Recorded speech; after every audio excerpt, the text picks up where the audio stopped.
All right, we're back from closed session, so we will reconvene this meeting.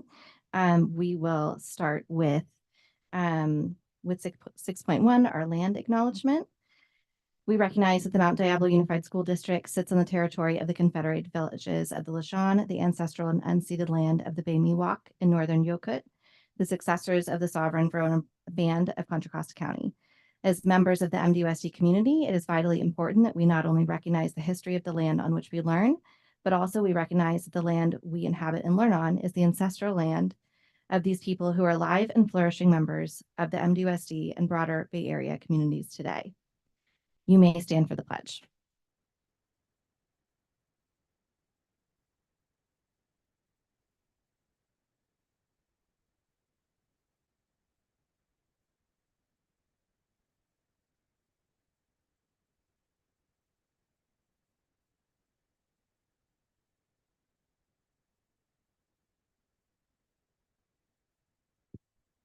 Okay, and so that brings us to 6.3, review and potential approval of minutes for a regular board meeting. I make a motion, we approve the minutes for the last board meeting. A second. That's a motion by Trustee Mason and a second by Trustee Nsewi.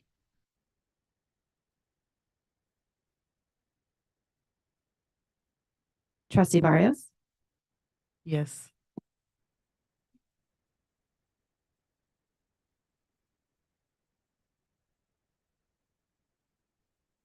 and that motion passes unanimously with concurrence from our student board member. All right, 6.4, review and potential approval of the agenda. Are there any changes necessary or suggested? Madam President, I would like to just flip-flop items 12.1 and 12.2. So I would like to make 12.2 now the new 12.1, and 12.1 will become 12.2. Have the audit report first, Laura. Yeah, thank you. I make a motion, we approve the agenda with the suggested changes. Second. Right, that's a motion by Mason and a second by Mayo. Trustee Barrios, Yes.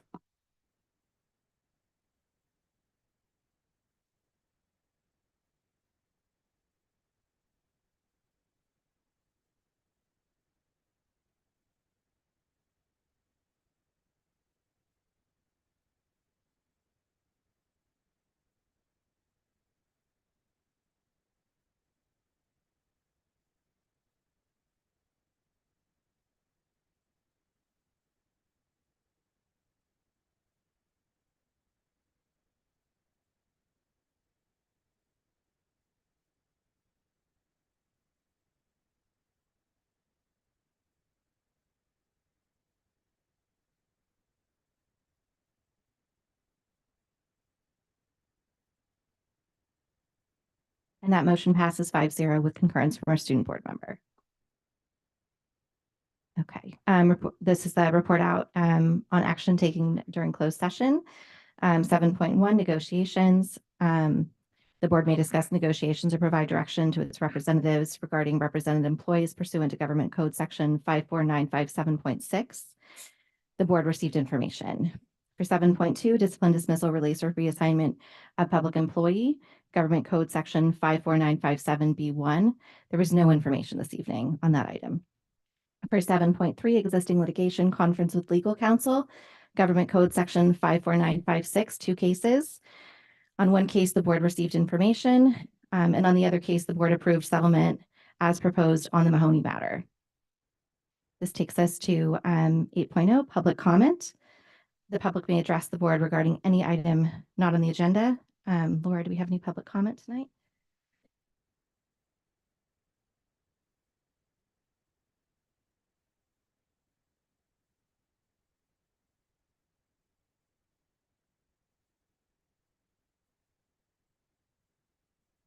All right, so we have 2 public comments, so because these items are not on the agenda, we can't respond today. We'll provide 3 minutes for each speaker. And our first speaker is Kelly Bartlett, or No, Barnett probably.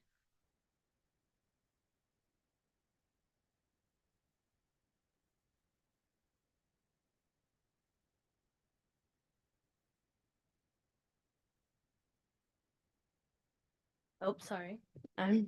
I'll start again. My name is Kelly Bartlett. I'm the head softball coach at Mount Diablo High School, and I wanted to bring awareness to the conditions to our softball field and the surroundings. First, the homeless on the side of our field. It is actually not safe for us to be out there, and we're just trying to find help on what to do and how to correct that situation. We don't have a restroom out there, and we're also not on the school map.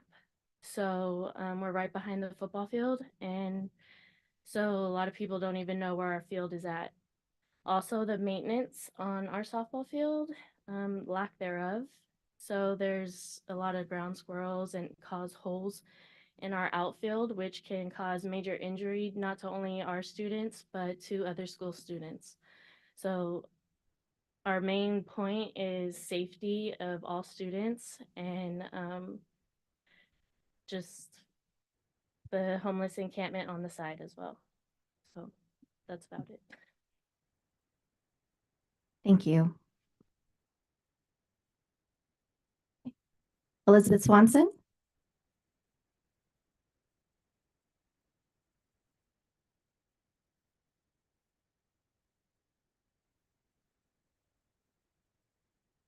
Spent a lot of time putting my words together, so I was wondering, is it possible to have 5 minutes instead of 3? No. 3? Okay, I'll do my best. Okay. I am a transitional kindergarten teacher at Silverwood Elementary School and have been a member of Mount Diablo team for 30 years. Alongside being a teacher, I'm also a California Preschool Instructional Network certified trainer through the County Office of Ed, a consultant to TK implementation and curriculum in surrounding districts, and an award-winning blog writer under the topic conducting culturally responsive and dual language lessons. I'm writing to share my experience regarding the placement of children with autism spectrum disorder in the general education TK setting. This letter is meant to share my experience as a teacher and trainer and to work collaboratively to solve the consequences of current practices. As the rate of autism increases, the general education TK classrooms are experiencing an increase in the number of students with a diagnosis or need for evaluation. Some students are ideal candidates for an inclusive environment. However, I would like to share with you about a child with severe disabilities due to ASD who is currently in my classroom. Before school started, the parent reported their child's ASD medical diagnosis to Silverwood and requested educational assessment. I invited the parents and my administrator to visit the classroom so that I could gather information. The parents reported that the child knew some words but could not communicate verbally or non-verbally and was not potty trained. This was the family's first conversation with MDUSD staff regarding the child's diagnosis. My goals were to document and assess the child's developmental levels across all early learning childhood standards, design modifications to keep the child safe, and create an inclusive and loving environment. The first report I submitted to the Silverwood team and the Special Education Department Educational Benefit Review Team included 16 pages of typed notes that connected my observation to the state of California's developmental continuum recommended for assessment, the DRDP, and included modifications and outcomes. The Silverwood IEP assessment and data found that the child had severe disabilities. The team recommended placing the child in a more restrictive environment, as all modifications in our interventions had been exhausted. However, the Special Education Department denied this request, stating that the child needed more time in a least restrictive environment. I understand the legal and policy reasons behind providing a least restrictive environment. However, when parents agree to a special education placement and the child's needs are not being met because of policy, there are consequences that policymakers may not sometimes see. The consequences include concerns about health and safety, lack of access to TK standards, inequities in placement, based on age and stress and retention of the early childhood workforce. I see I'm out of time. Okay. Is that Take a moment to wrap up, please. And thank you for providing this to us too. Absolutely. A few months into the school year, the family reported that the child was suffering from health concerns related to chronic diaper rashes. A doctor's note stated that adult needed to change the child's diapers each time it was wet to control the condition. As the child cannot pull up and pull down their diapers independently, required assistance with diaper changing is necessary. A special education assistant could change the child's diapers in a special education classroom, but changing diapers is not an option in the general education setting. My principal and I expressed concern about the child's health and requested support from MDOSD, but received no constructive suggestions. The child is not developmentally ready to access the TK standards. This child cannot communicate needs or consistently follow one-step directions with picture cues or sign language, and often places choking hazards in his mouth. The classroom assistant and I provide one-to-one support to the best of our ability. However, providing support and universal access to 23 children is very challenging when any single child requires one-to-one support to keep them safe. The child needs an appropriate learning setting. Lastly, if the child had been assessed at the MDUSD Preschool Assessment Center before entering TK, the child would have been placed in a special education preschool classroom. Alternatively, as a TK student, the child receives a wait-and-see approach. Shouldn't our policies have room to consider the unique needs of families and children before determining a placement in early childhood? The case I presented is a familiar story in TK classroom statewide. As a trainer and consultant, I hear stories of TK teachers considering leaving the field because they do not feel that they can adequately meet the needs of all students when there is not enough support in place to assist children with severe disabilities. Teacher retention. Thank you, Ms. Swanson. Okay, thank you. My last paragraph is offering my willingness to help you and work collaboratively with you, because I feel that if we could get a hold of the families early and build that communication early, we might be able to problem solve. Thank you very much.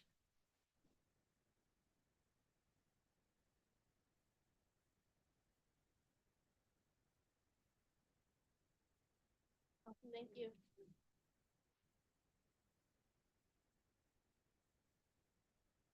All right, so next is 9.0 communications. Do we have at regular board meetings, a single spokesperson of each recognized district organization may make a brief presentation. Items are limited to those which are informational. Not tonight? Okay. That moves us to 10.0 recognitions and resolutions. Dr. Clark? Madam President, I have a resolution for the board to consider this evening. And this is resolution 23/24-37 to support local, state, and federal efforts to exonerate the Port Chicago 50. Whereas on July 17th, 1944, the deadliest home front disaster of World War II took place when a tragic explosion occurred at the Port Chicago Naval Magazine, killing 320 men, of whom 202 were African American, and wounding 390, of whom 233 were African American. And whereas Port Chicago Naval Magazine was racially segregated, and all sailors loading munitions at the time of the explosion were African American. And whereas 258 ammunition handlers engaged in a peaceful work stoppage rather than return under the same unsafe working conditions, and 50 of these men were unlawfully charged with mutiny, persecuted as guilty, and sentenced to prison. Now, therefore, be it resolved that the Mount Diablo Unified School District Governing Board does hereby support these and all efforts to exonerate the Port Chicago 50 and recognize their service to our country, recognizes the efforts that this case presents in our nation's struggle for social justice and racial equity and workers' rights. Be it further resolved that the Mount Diablo Unified School District Governing Board affirms, supports for all future efforts which urge the President, Congress, and the United States and Secretary of the Navy to take all necessary actions to restore honor to and rectify the mistreatment by United States military of any sailors who were unjustly blamed for and convicted of mutiny after the Port Chicago disaster, which occurred in the town of Port Chicago, California, in 1944. And Madam President, just for clarification, for those who may be at home listening, Port Chicago is part of our district, and so that's why we're working with the city of Concord and other elected officials to bring this resolution forward. So, Madam President, this is now in the hands of the board. Are there any comments or questions from the board? I have comments. This resonates with our community out in Bay Point. I remember my mom telling me that she was on a train coming home when it exploded. And she thought they'd lost their home, and she got home, and my grandfather used to raise orchids, and every window was gone. And we lived way on the other side of West Pittsburgh at the time. We weren't even that close. I just have to say, and I have no argument with any of this, but I feel like after where it says which occurred in the town of Port Chicago in 1944, subsequently a whole town was eliminated. And those people, Thomas Wolfe says you can never go home again. They literally could never go home again because their home was taken over by the Navy. And several years ago, when we welcomed teachers back, I gave a talk about this and how it's so important that this school district was the connection. And when we go back and talk to those people, the only thing that they remember with pride is the Bay Point Elementary School that was there and the relationship with our teachers.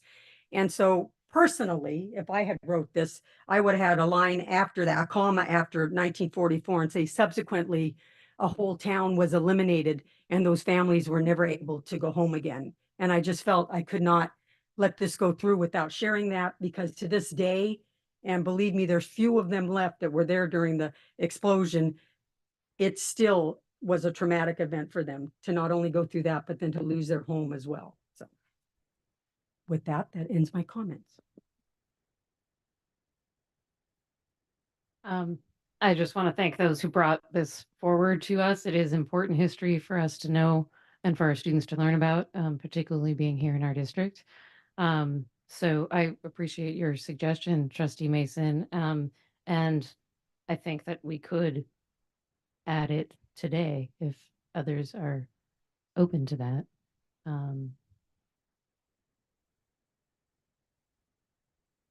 I think that would be, you would need to make a motion to amend it. But can I ask one more thing before? Dr. Clark, can you tell us about all the books you bought? So we did, as a district, we did purchase 50 books on the history of Port Chicago, on the Navy, and the contribution that that all of the sailors out at Port Chicago had, and then it really does chronicle these events and what happened afterwards and whatnot. So we purchased that for our middle schools and high schools. And we actually have a copy in the superintendent's office if anyone would like to come by and peruse it or borrow it for a little bit. Thank you. And I might just add, I know recently it came to my attention that I think DVC students do a report on it. And I'm on the Bay Point Historical Society, and we're going to open up our archives and all that so they can get that information as well for their reports.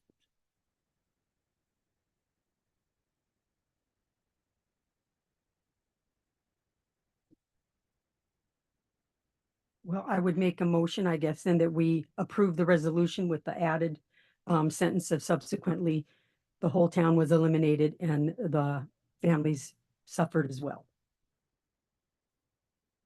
Well, second. Second. Oh, I'm sorry. Trustee Barrios, Yes.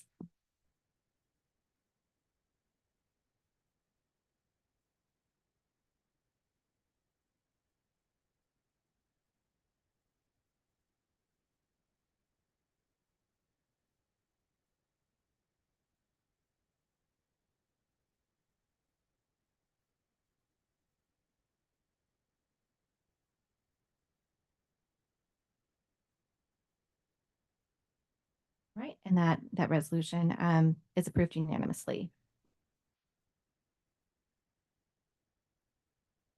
Right, and so that moves us to 10.2, review and potential approval of board resolution 2324-39, and so on. Dr. Rubio. Yep, and Madam President, Dr. Rubio and his team will take 10.2, 10.3, 10.4, 10.5, and 10.6. Dr. Rubio. Thank you. Good evening, board. Good evening, superintendent.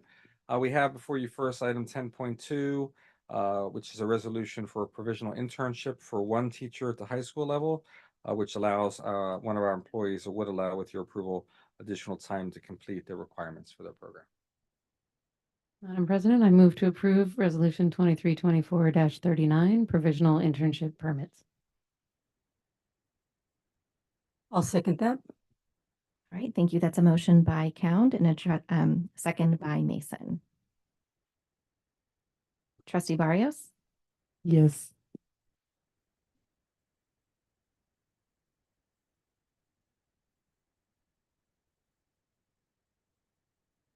Okay, thank you. Next item, item 10.3 is similar. It is a resolution for variable term waivers for 3 of our employees, which would also give them additional time to complete certain requirements for their credential. Madam President, I move that the board approve resolution 23/24-40 for variable term waivers. Second. Thank you. That's a motion by Mayo and a second by Nzewi. Trustee Barrios? Yes.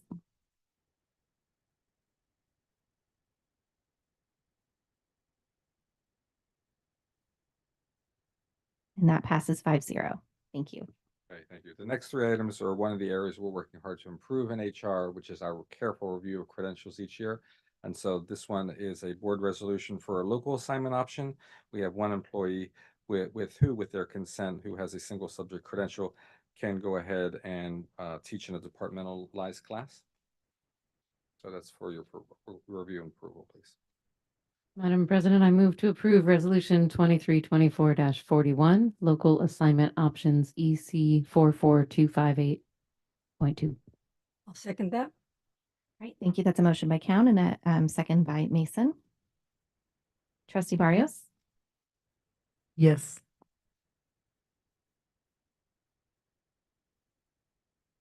And that motion passes unanimously with concurrence from our student board member.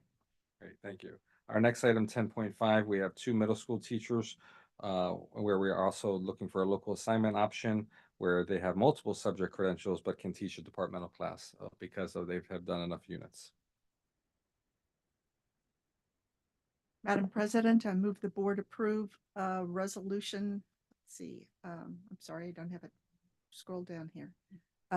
Approve resolution 23/24-42, local assignment options. Second. It's a motion by Mayo and a second by Nzewi. Trustee Barrios? Yes.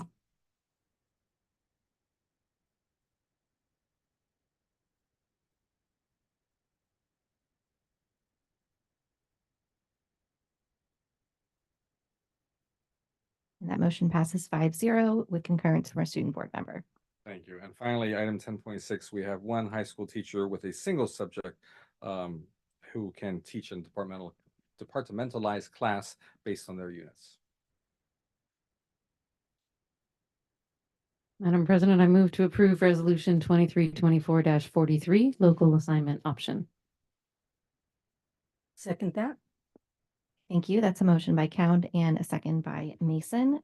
Trustee Barrios, how do you vote? Yes.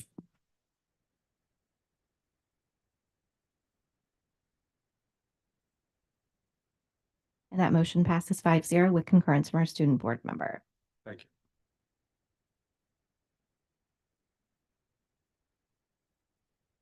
Okay, that brings us to 11.1.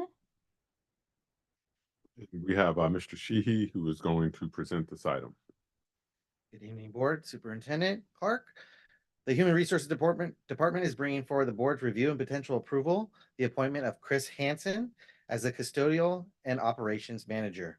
Chris has several years of experience working in the field of maintenance and operations. Currently, Chris serves as the maintenance and operations manager for the San Mateo Foster City School District. Chris is looking forward to joining MDUSD, and with that, I leave this appointment in the hands of the board. Madam President, I move to approve the appointment of Chris Hansen for custodial and operations manager. Second, Okay, that's a motion by Mason and the second by Mayo. Trustee Barrios, how do you vote? Yes.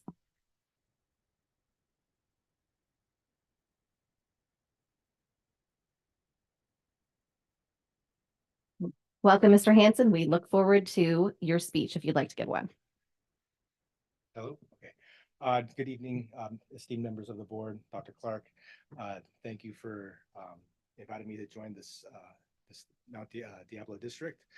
I'm very excited to be part of the team and join Melanie's team, and look forward to maintaining and creating healthy, clean, safe schools for the students of Mount Diablo. I've a little bit about me. I grew up on the peninsula in Daly City.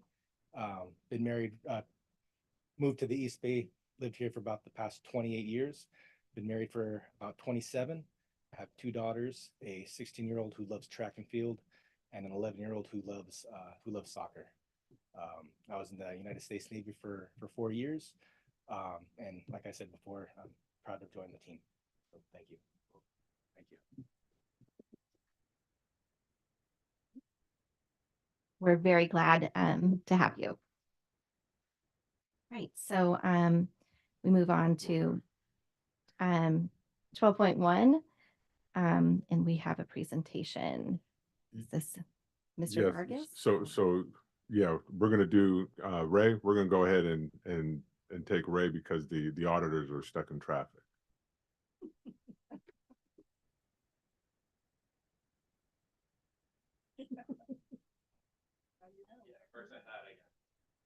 I know.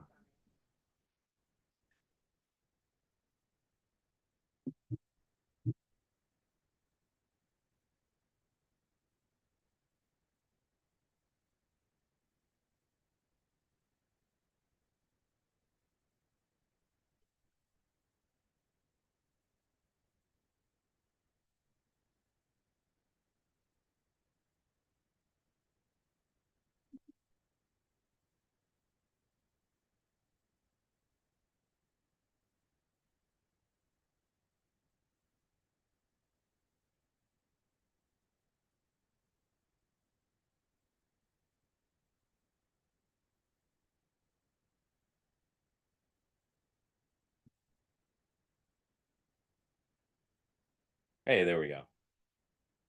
All right. Good evening, Dr. Clark, board, MDSU community. I'm here to present on the California School Dashboard. This is kind of our accountability report for that comes out every year. We've had some pauses to it in those past years due to the pandemic, because they factor in a lot of data, not only in that current year, but in the previous year. So we're kind of reverting back to what we had pre-pandemic. So with the dashboard, I'm bringing up the LCAP goals. It's covering every single one of these goals. It has relevance to each of those. We're all familiar with those goals, so don't need to repeat all of them, but wanted to include that in there because they are very relevant to that. About the California School Dashboard, it's an online tool that is available to the community, but we also use it to measure our progress and performance, also to show our accountability and our transparency to within the public, and the public has full access to this, to not only our school district, but other school districts and state results. So the California School Dashboard consists of local measures, and these are local measures that are collected and reported out by the district. They're measured on a met, not met, not met for 2 or more years, kind of standard. They consist of and then this, yeah, doesn't hit the screen. They consist of basic conditions, implementation of academic standards, school climate surveys, parent involvement and family engagement, and access to courses. The California School Dashboard also consists of state indicator measures. These are 6 state measures that we have. It consists of academic performance, which involves ELA and math, English learner progress, college and career readiness, chronic absenteeism, graduation rate, and suspension rate. And then each of these indicators, these 6 measures, they are disaggregated into our student groups, racial and ethnic groups, our socioeconomically disadvantaged English learners, students that identify with homelessness, foster youth, and students with disabilities. So going into our local measures, these are the ones that we report them out from the district, and it's information that we collect. We've met all those standards. So for each of those indicators, which, as you can see, they were implementation of academic standards, the access to broad course of study, basics such as teachers, instructional materials, facilities, parent and family engagement, and local climate survey. So those are included in the local indicators, and we've met the standard for each of those with what we've reported out. Okay, so going into the 6 state measures, the 6 indicators for our dashboard. Now, last year when I did this presentation, everything was based off of a status. So that means that just our performance for that year, because we didn't have any data from the past year due to the pandemic. However, now this year we have our data from 2022-23 and the previous year, 2021-22. So we're able to get a performance level based off of that, because it looks at just how we performed last year and in comparison to the previous year. So it gives us a status and a change. The only measure that we don't have that for is a college and career readiness. We only have like a status level for that.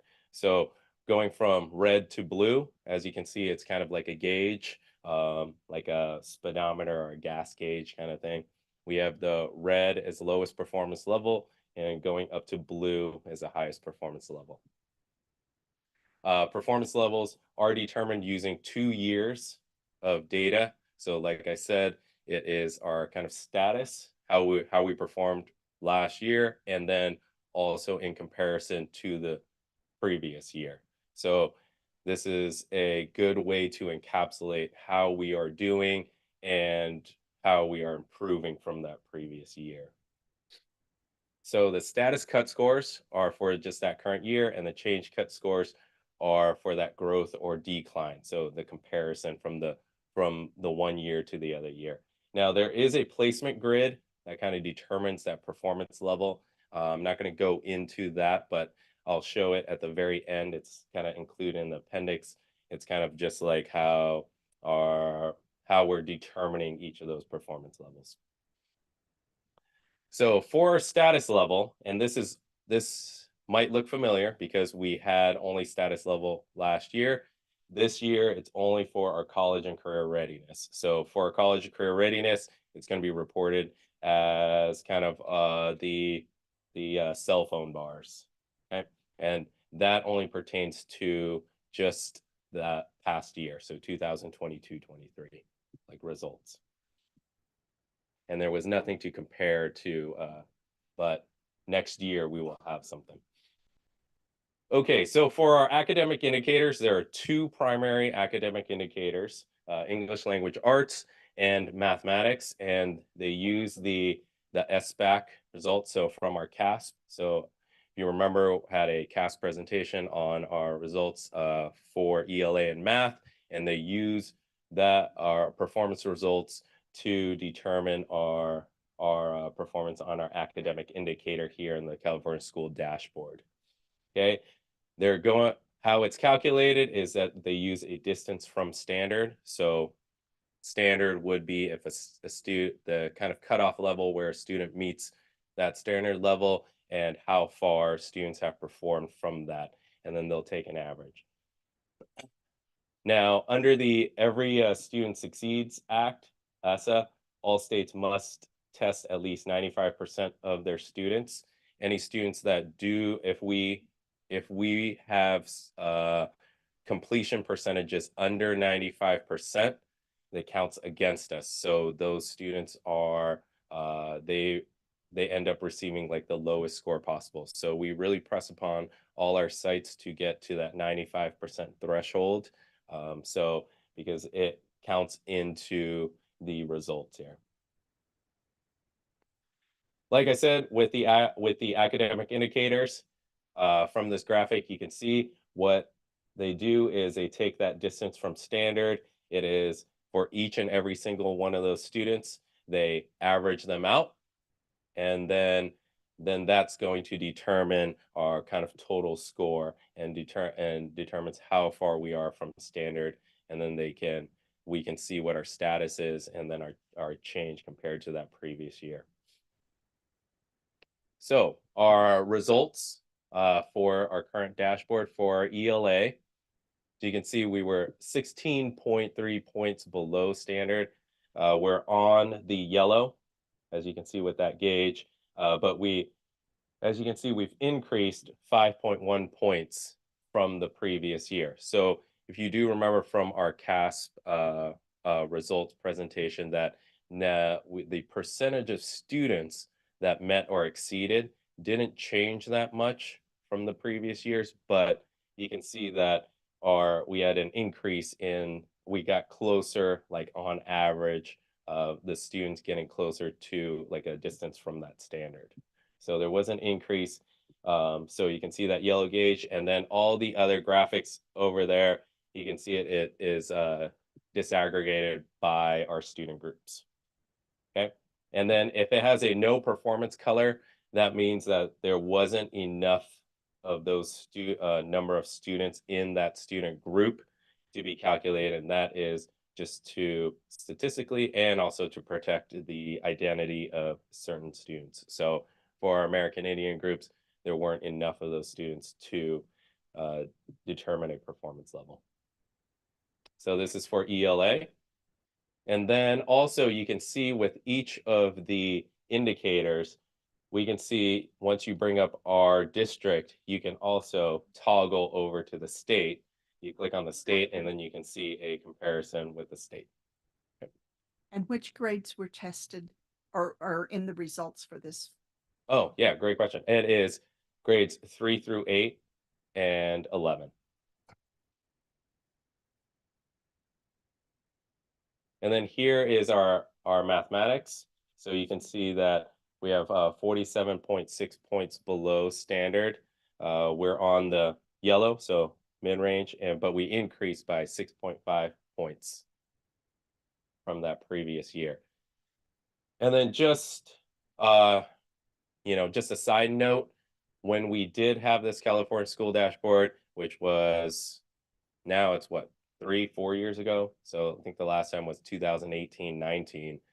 We were actually in the orange, and then now, so even though we're trying not to compare pre-pandemic, but it's hard to. And then, but we are in the yellow, and hopefully we're moving forward and moving that gauge up. Okay, so our next indicator is English language progress.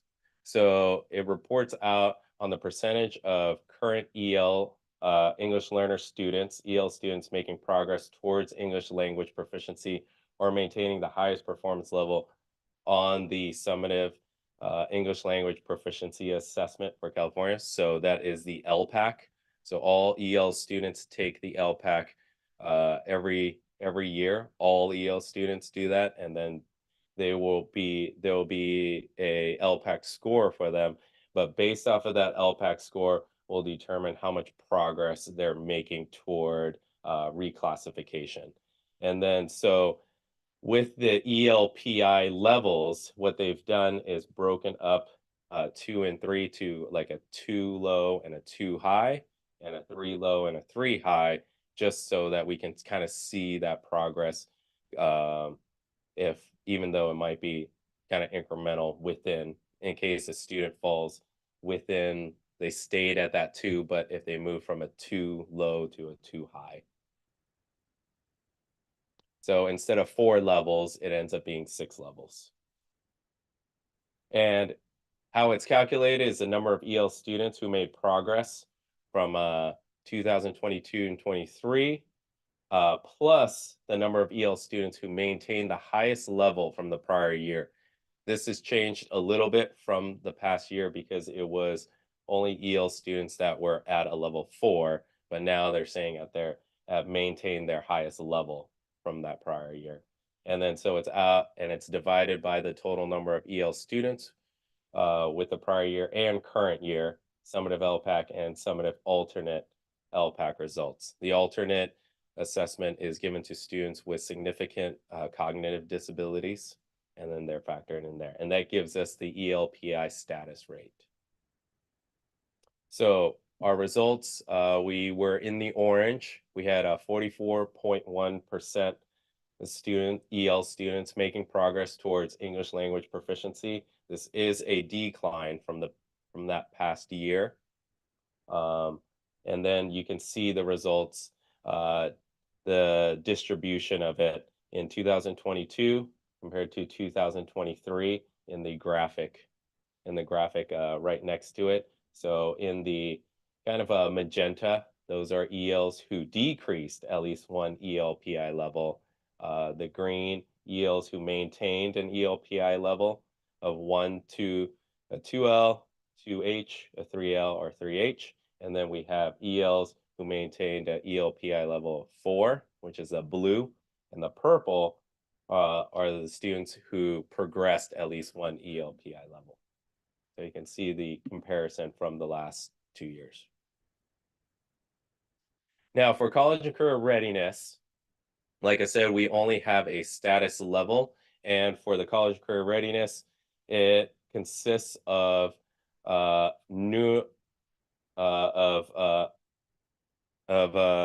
of a bunch of indicators and criteria to meet the criteria for both being college ready and career ready. So either one of those, and then those consist of these, the AP test, the A through G completion, the SBAC, college credit courses, taking the international baccalaureate exams, state seal of biliteracy. And then for career readiness is a career technical education pathway completion, pre-apprenticeships, state and federal job programs, work-based learning experiences, leadership and military science.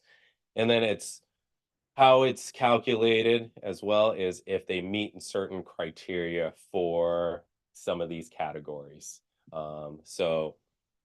And then it will determine if they are college ready or career ready.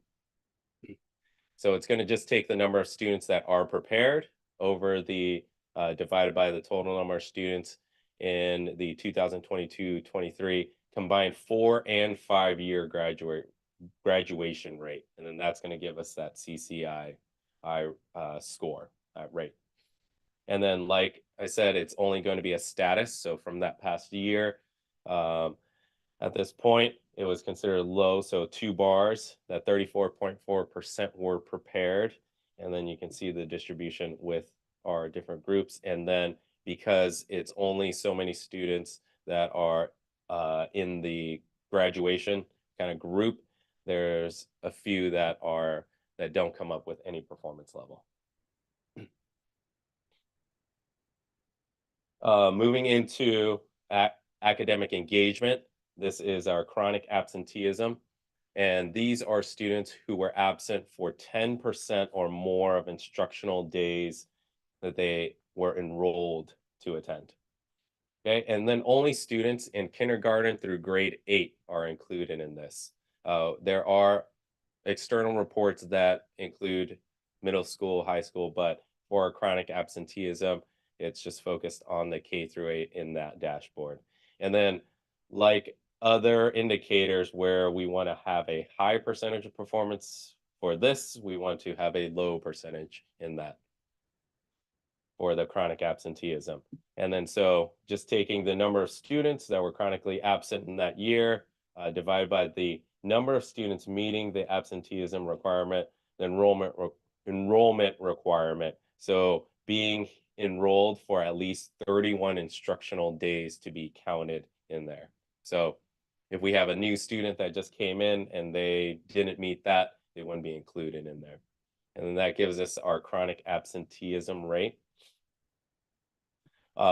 We were in the orange, so 24.3% chronically absent. There was a decline from 1.5%. And you can see the distribution of all the student groups as well. Majority of them coming up in that orange and actually in that yellow as well.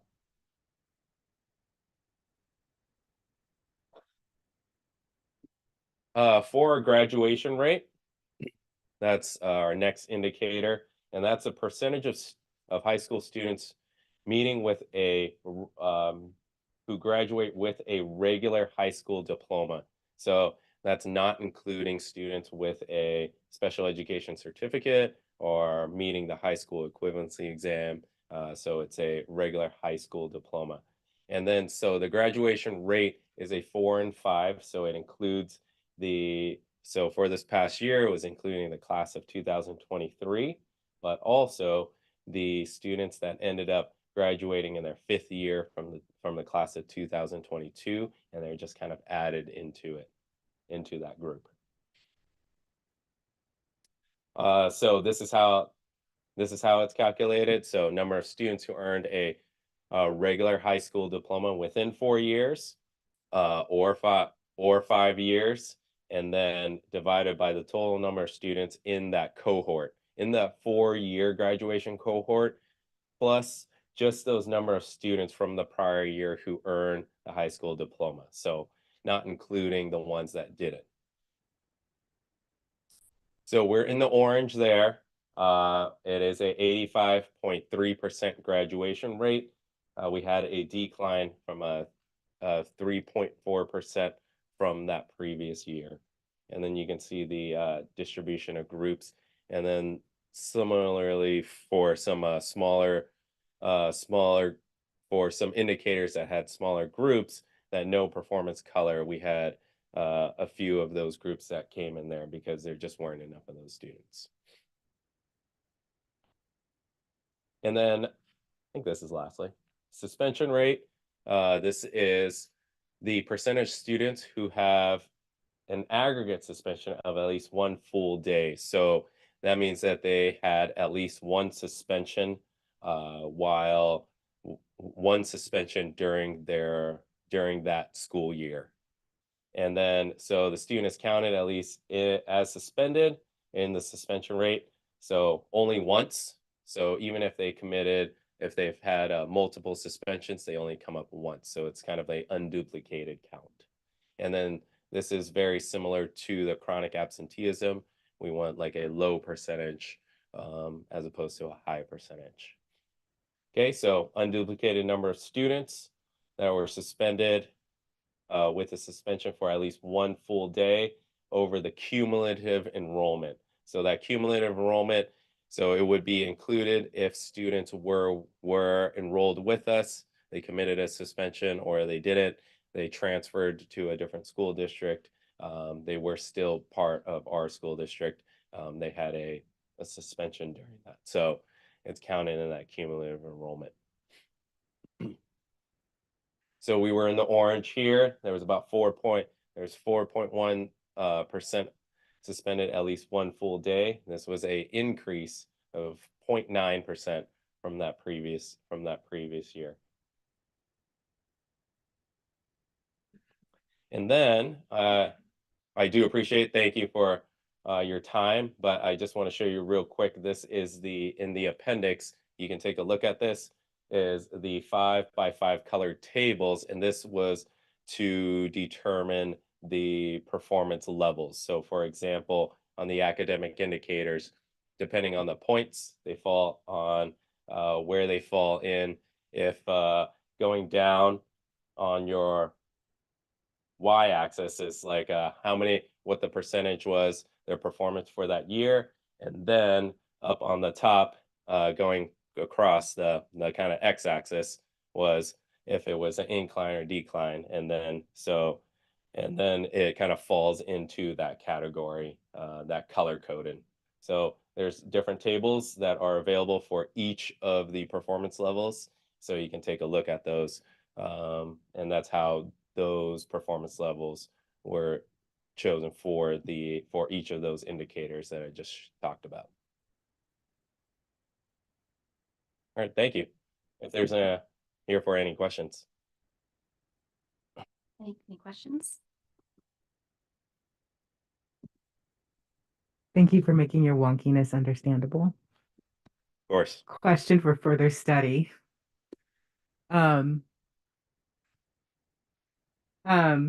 The graduation rate for Black students was green, along with white students and I think Filipino. I can't remember. How do we reconcile that with Black students being red for college and career readiness? Like, Sorry, can you repeat that? I can't so the quite hear that. Black students were green for graduation. Sure. So we graduate, Yep. but we're red for college and career readiness. Right. So I would just love to know, like, how does that work together? Yeah. So with the college and career readiness, it's not factoring in any type of like graduation rate, but those types of indicators, those criteria. So meaning having a standard met in like SBAC or meaning those AP. So the point that you're making is a great point, that we have this type of discrepancy between the graduation rate here for the student group, and then but then also for being college and career ready, that they're in a lower performance level kind of thing. So it's a real highlight, but they aren't there. It's not factored into that. So it is kind of two separate data points, and that is something that that's why we need to have this type of data, so that we can look at those types of discrepancies and then be able to find out exactly what's going on in there. That's why I said for further study. Yeah, exactly. And I think I'm curious, like, I'm sure we don't, but it would be really fabulous to like follow our students, into like 4 years after high school, to know, like, were they really not ready for college, or were they really ready for college, or were they really not ready for career, or did they like somehow launch in either path? And is that reflective of the measures that the dashboard provides? So thank you. Right. Just one thing to add to that is that college and career readiness, that would be students completing the A to G requirements. Right. That would and that entails passing all classes with the C or above, or at least the academic class. And graduation doesn't require that. Graduation doesn't require that, and so that is something that Dr. Chenoweth is absolutely correct. We have to look at all this data. We don't want to assume certain groups have high graduation rates and then think our work is done. But as we dig deeper into it, then we can see that there's still more work to be done, making sure that our students are taking the correct courses, making sure that they're passing or making up if they if they have a mishap and get below a C, that they're making that up in summer school or through Apex or something like that. And then just to exemplify that point as well, the graduation rate was 85%, and then our CCI score was only about 30 something percent students that were career and college ready. So it was a lot of our students.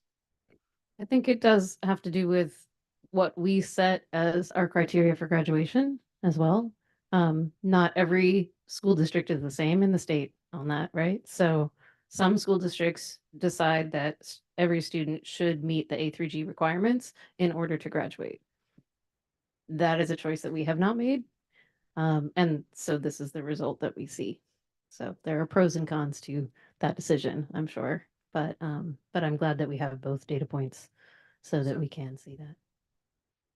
I'm interested in understanding that viewpoint because there could be an opposite result. Is if we require it as a graduation rate, then our graduation rate will actually decline. My thought was that we need to encourage students to take these rigorous classes and then support them while they are taking them.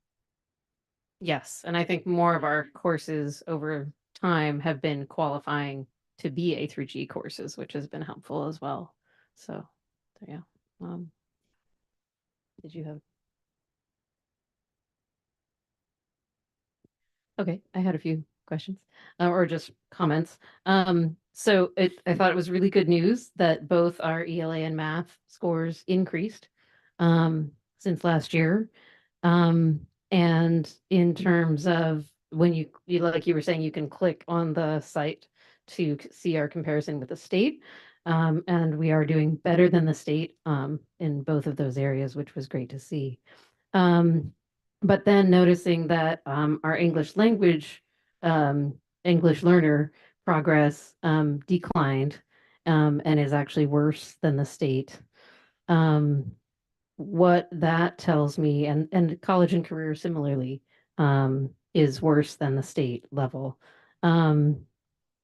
So what that tells me is that if our scores overall on average are better, but certain students are doing worse, it's more and more important that we continue our focus on equity, the work that we're doing with our CSACE focal scholars, and the work that we're doing with our English learners.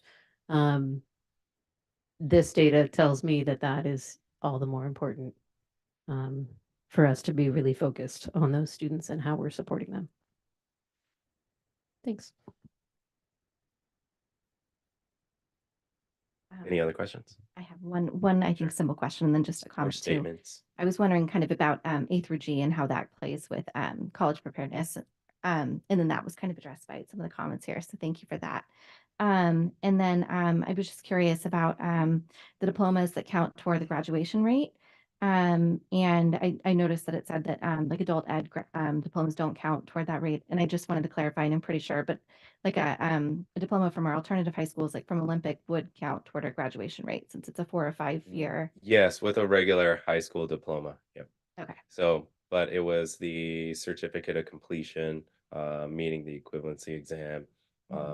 Those do not count toward our graduation rate. Yep, but through our continuation schools, as long as they're going toward a regular high school diploma. Yep. Thank you. Good. All right. Thank you very much.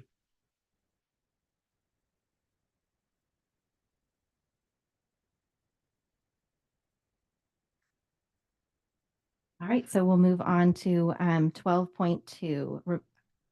This is review and acceptance of Mount Diablo Unified School District Independent Audit Report for the fiscal year ended June 30th, 2023. Yep, and Right. so we have Mr. Vargas who's going to take this item and introduce our guest. So good evening, board, Dr. Clark. I have Jeff Nigro with Nigro and Nigro. So he'll review the audit report for the fiscal year 22-23. And as a reminder, this is their first year. They were auditors with the district previously, but we had Crow before them, and so Jeff is with us now. And so with that, Jeff Nigro. Thank you. Good evening. Madam President, members of the board, it's been 6 years since I last stood up here to present an audit to you, and probably different folks, but some of you. But yeah, and it's good to be back. So the 2022-23 fiscal year is in the books. It's ancient news now, 7 months old, but the reason that we're here presenting it now is it's part of the timeline. So but just briefly, the timeline of the audit is, we're actually starting the 23-24 audit planning now. We're going to be coming out in the spring, like we did last year. looking at some of the school sites, looking at the attendance and ASB accounting procedures. We come back in the spring for our what we call our interim audit. There's no numbers yet to audit because the books aren't closed. So at that time, we focus more on internal controls, processes. We start looking at compliance areas. There's a lot of state compliance to look at. The state audit guide just gets larger and larger every year. The more and more things as the state wants us to review. With all the new programs, there's all these strings attached. And then we also start looking at some of the federal compliance because we audit a sampling of the federal programs as well. And then we come back after you adopt your own audited actuals in September, we come back in the fall and do our final audit visit, which is looking at the unaudited actuals and making them audited actuals. So we look at the final numbers and we finalize a lot of the state compliance stuff.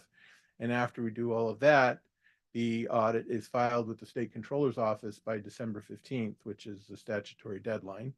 And then we come and present it to the board in January. So that's the cycle, and that's where we are in this. Now, the audit itself, I'll briefly just talk about the various sections. I won't go into too much detail in every section, but you can ask questions afterwards. The first section of the report is our opinion. And just briefly want to tell you what the opinion is. It's unmodified, which is the opinion you want to get from your auditor. It basically means it's a clean opinion. The financial statements are presented in accordance with generally accepted accounting principles.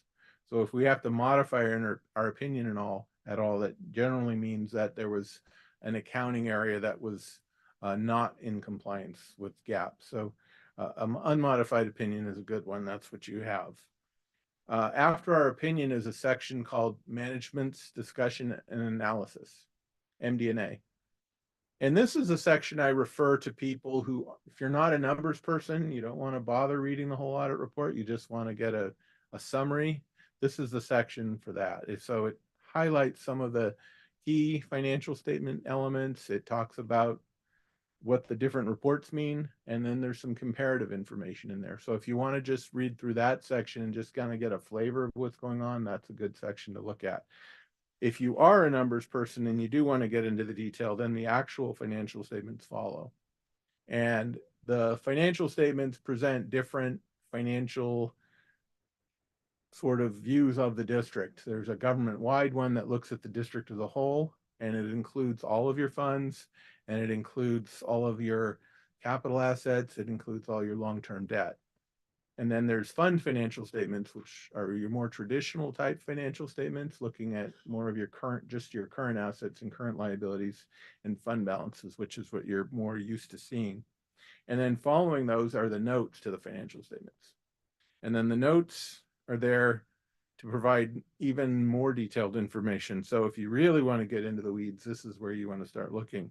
The notes explain what the different types of governmental funds mean, how various transactions are accounted for. A lot of disclosures in there about pension plans, STIRs and PERS and things like that. And then after the notes, there's some other sections, some other supplementary information sections. There's some schedules that are required by the GASB, which is the Governmental Accounting Standards Board. They're the folks that decide on accounting rules for government entities, such as school districts. And then there's some other schedules that are required by the State Controller's Office. And so those schedules are in there as well. And the State Controller's Office is obviously the agency up in Sacramento that reviews and approves audit reports for school districts and charter schools in California. Then there's other auditors' reports in the back, and those are there to basically say that we followed all of the standards that we're required to follow. We followed government auditing standards, which requires us to look at your internal controls and determine if there were any weaknesses in controls, and if there were, that we would report them to you as findings. The other letters state basically that we followed the state's audit guide, and we also followed the federal guidelines, which is called the Uniform Guidance in Auditing Federal Programs. And again, if there were any non-compliance or weaknesses in controls, we would report them as findings. And then finally, that takes us to the back of the report, which is ironic because it's usually the first place that people go. is to report findings and question cost. And so there's different schedules in the back. I'm not going to go through each one, but there are a few findings noted. And then there is a schedule that shows prior findings. So we have to look at any findings that were noted in your previous audit report, which was done by, as he said, by Crow. So we follow up on those findings to determine whether they were corrected or not. And all three prior findings were implemented and corrected. And then finally, the last letter in the report is what we call our management letter. And that's just to bring to your attention some issues that we noted. They were not serious enough to be findings, but they were important enough that we wanted to let you know. They were discussed with management earlier on in the year, but just bring them to your attention here. So that's my whirlwind recap of the audit report, but I'm happy to answer any questions you might have.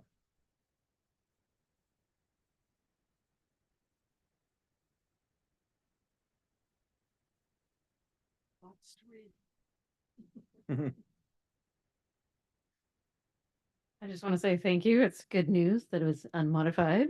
That's really great to see. I just had a very tiny question.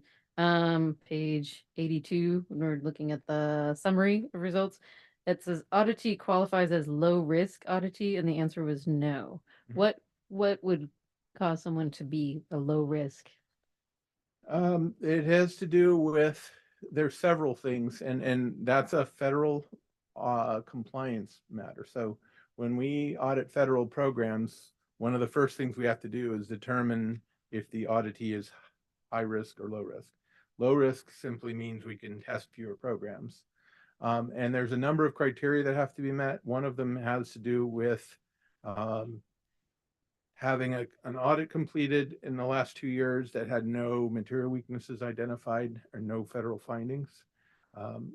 And I don't recall, it's in our work papers, and I don't recall exactly what caused this to become not low risk.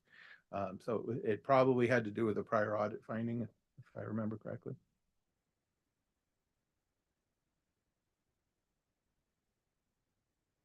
But all it does means, it just means that we have to test 40% of your federal dollars instead of 20%.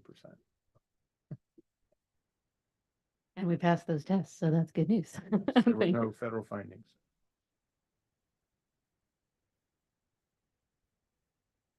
I want to thank you for this report.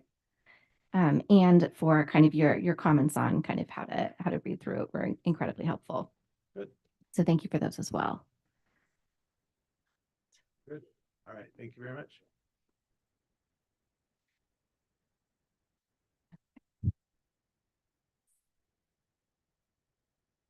So yeah, well, action. this is info action. So I'll entertain a motion. It moved, but I moved to accept the audit report. I'll second that. Okay. All right. So motion from Nzewi and second from Mason. Trustee Barrios, Yes.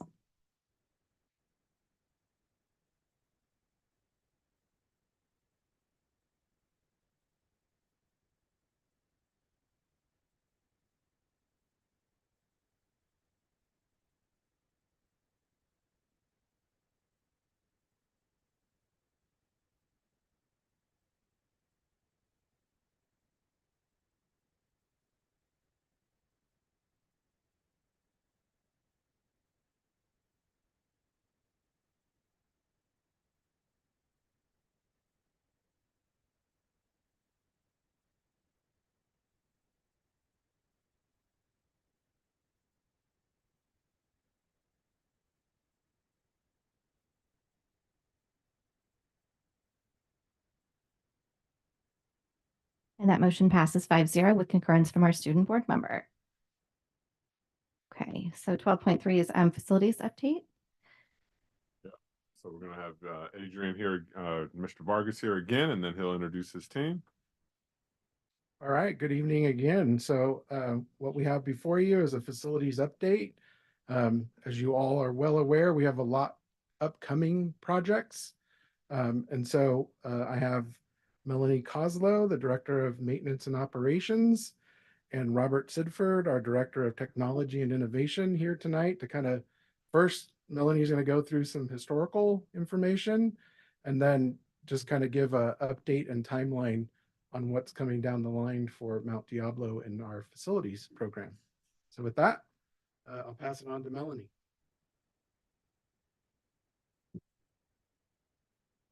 Good evening, board members and Dr. Clark, members of the community. Thank you for having us. So I'm going to just jump right in because I've got a lot of information to share. So just again, as Adrian said, we're doing a little bit of, we're doing a little bit of a history. For those of you that recall, back in the time period between 17 to 19, we did a big facility master plan process. So in 2017, we did an RFP for um, uh, professional services to complete a facility master plan. It was done very strategically, knowing that we were also looking at going after a general obligation bond. So in 2018, June of 2018, we contracted with LPA to develop that facility master plan, that phase one process. Phase one included data collection, planning committee meetings, focus groups, educational visioning. The biggest component, I walked every single inch of every single school site with our consultants to do a needs assessment. So we knew exactly where we were. We looked at demographics and then ed program specifications. With that, we have a lot of really good data and information. The last time a needs assessment like that had taken place, I think was in 2006. We did a internal process ahead of the 2010 bond, but this was a very good detailed information. In 2018, we contracted phase two with LPA post Measure J approval, right? So once we had the approval for Measure J, we knew we could do the next steps. So we implemented planning. We did school site master planning. So every single school site we worked with, community meetings. Many of you were participants in that and came and listened and heard and participated. We did cost analysis, prioritization, looked at funding sources, not only Measure J, but what funds we had for capital outlay. And then in June of 2019, after lots of board visits, we approved the facility master plan. In August of 2018, I'm just going to sort of note it, that the board approved a contract amendment with LPA, but then shortly after that, we had a bunch of administration change, and so we didn't really sort of do the next steps. Measure C history. For those of you who know, Measure C passed in 2010. It was a $348 million general obligation bond, and we did a lot of really good work. We did modernization that included portable replacement, science classrooms, facility upgrades, roofing, technology projects. We did some structured cabling, fiber optics cabling. We air conditioned 28 school sites that had not been air conditioned through the prior bond. So that was very exciting. And then we did resource conservation. So at the time, 2012, when we launched our solar program at 51 of our 53 sites, we were the largest K through 12 program with about 12 megawatts of power. Projects are complete with Measure C. We just finished the last projects over summer. We have brought one of those to the board. The next one's coming, and we're just sort of doing that final closeout, making sure we'll bring project closeout to the board, the county, working to make sure that everything is cleaned out nice and good, and we'll continue to meet with our oversight committee for that as needed. Measure J history. So in 2018, Measure J, our $150 million general obligation bond was approved. It was known as the School Safety and Classroom Improvements Measure, supporting bringing our classrooms a 21st century learning environment.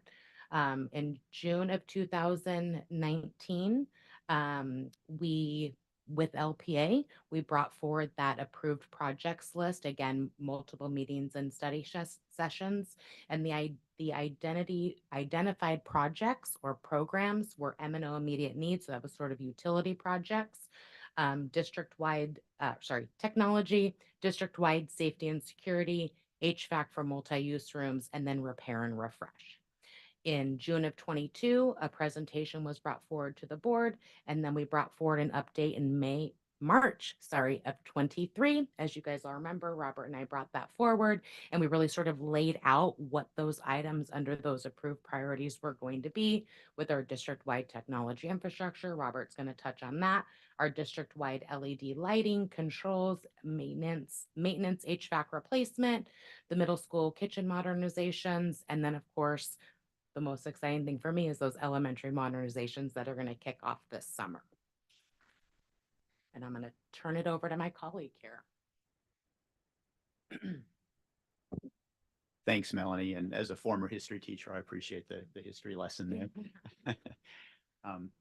So that's what we've been doing. What is in the works right now, and what is our current progress from a technology standpoint? That's what I would kind of like to address with you today around classroom technology and then network infrastructure refresh. A lot has been going on behind the scenes, of course.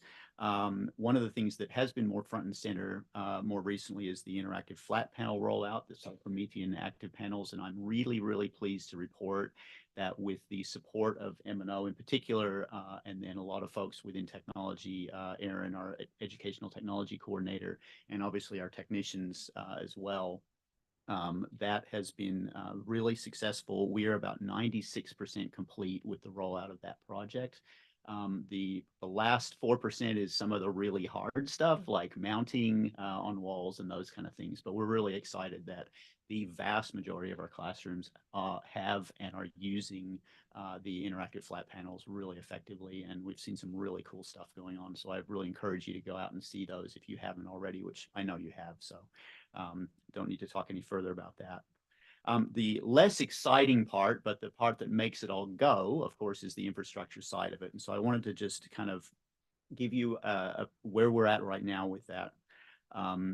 So we've really you've seen the prioritization that we've brought to you before. That is still largely in place. At the time, we mentioned to you that based on additional information, we may be adjusting certain schools and certain things.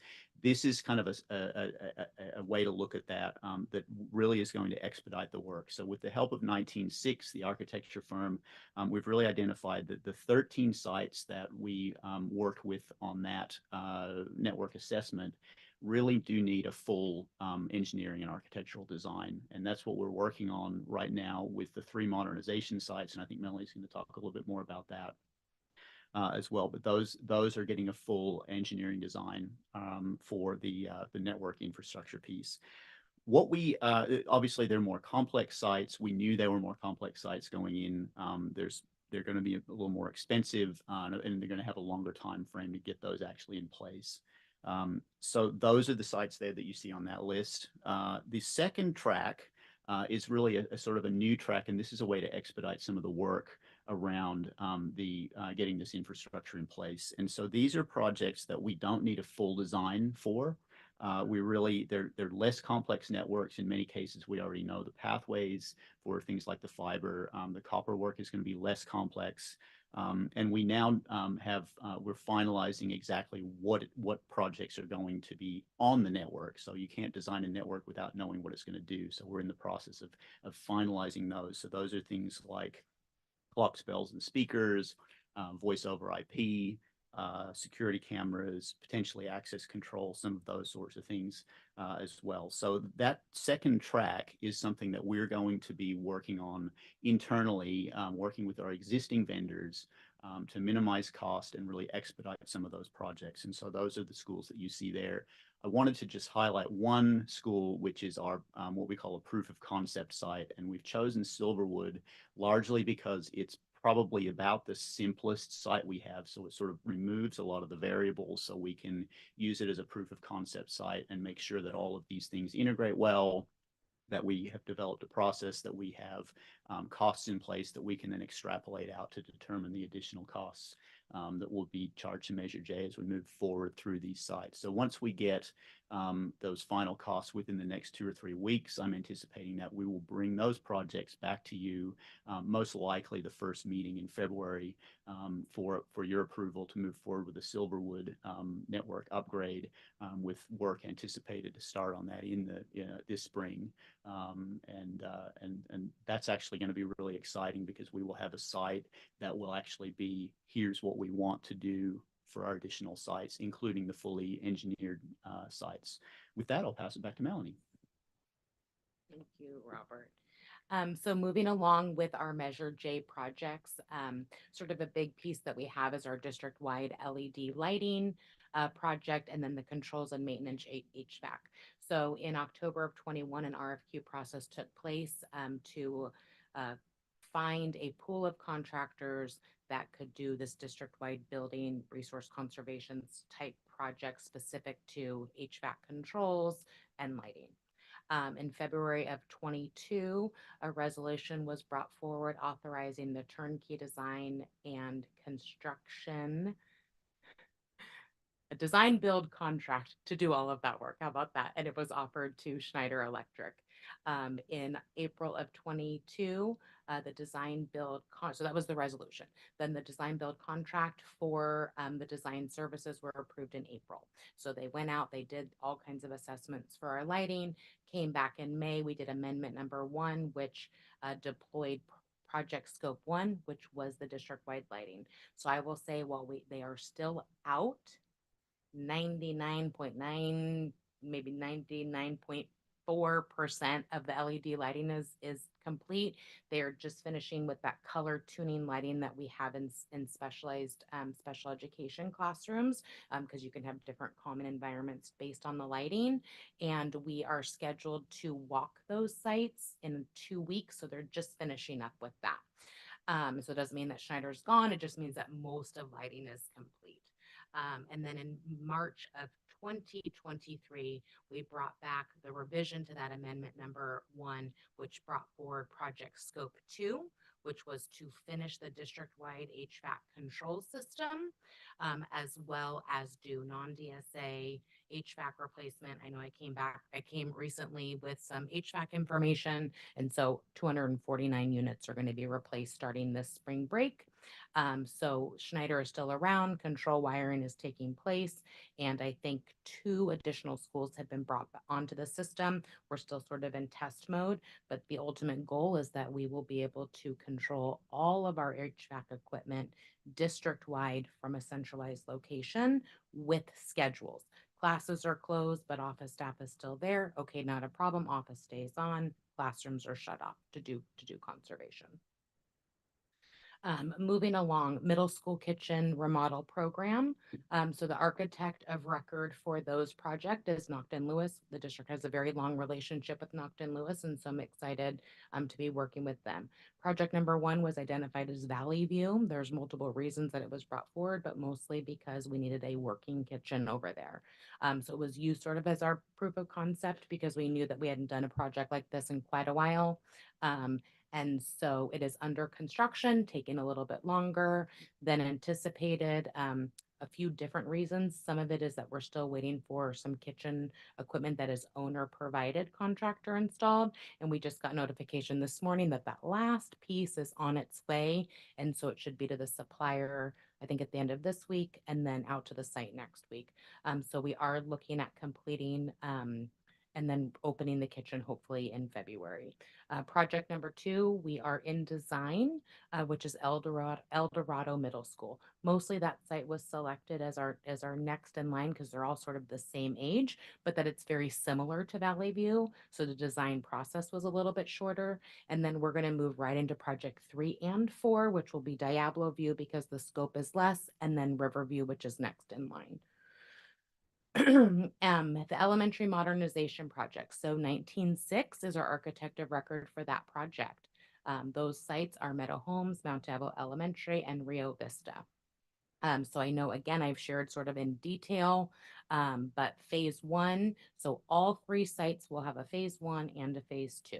Phase 1 is to be under construction this summer, and then we'll leave the sites for a little bit, and then we'll pop back in the spring, and then finish through summer of 25, so that essentially we have like a re-grand opening of all 3 campuses ahead of that 25-26 school year. So we are either in or entering in DSA, depending on which campus it is. And things have been just very exciting and fantastic. We've met with school site staff virtually so that they're aware of what's going on. I've got information coming out. They're starting to purge. They're faster than I am, so they're requesting dumpsters and boxes and all that kind of stuff, and that's pretty exciting. And so this is, just sort of like a big undertaking. There's a lot of work and it's going to happen very quickly, and it's going to be very strategic, and we can't sort of have our timelines screwed up in that bad use of word, our timelines delayed for any reason. And so we'll touch that on another slide.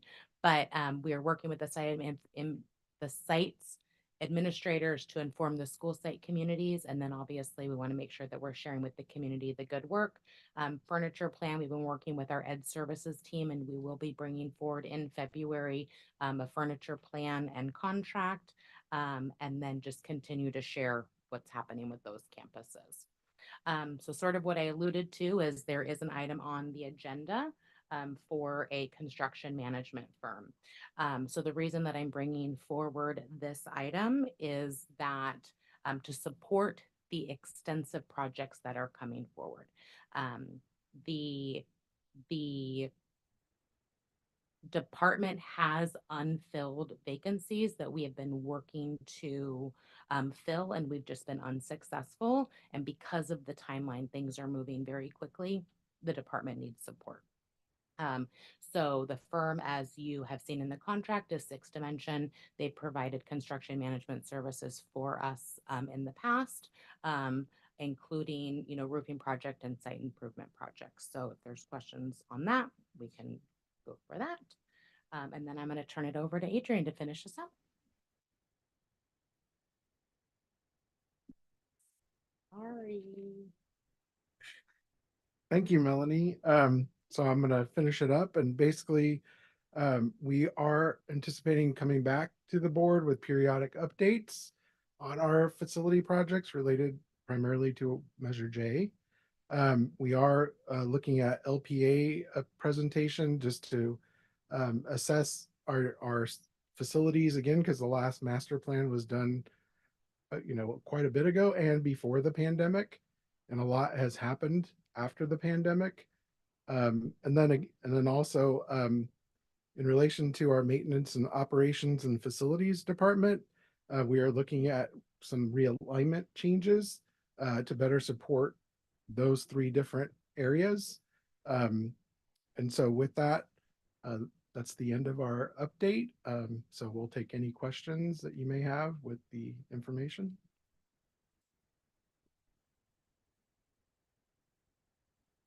Any questions or comments?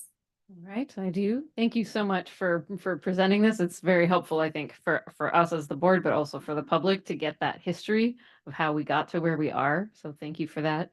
And there's some very exciting projects in the works. So so thank you for being so diligent in planning all of those.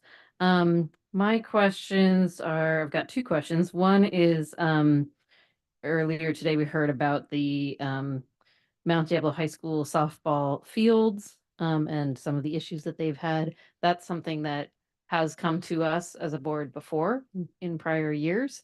And so I'm unclear as to why that seems to be in the same situation. And so my question is, which sort of area would deal with a challenge like that in terms of facilities? Would it connect with any of these projects that you've mentioned, or does it come out of an entire different funding source entirely? And then my other question is just thinking overall about all of our facilities needs. And I know our facilities master plan from 2018 identified $1 billion worth of work that people would like to have done in our school sites, and the Measure J bond was 150 million. And so what do you anticipate would be the timeline for the need for our next bond?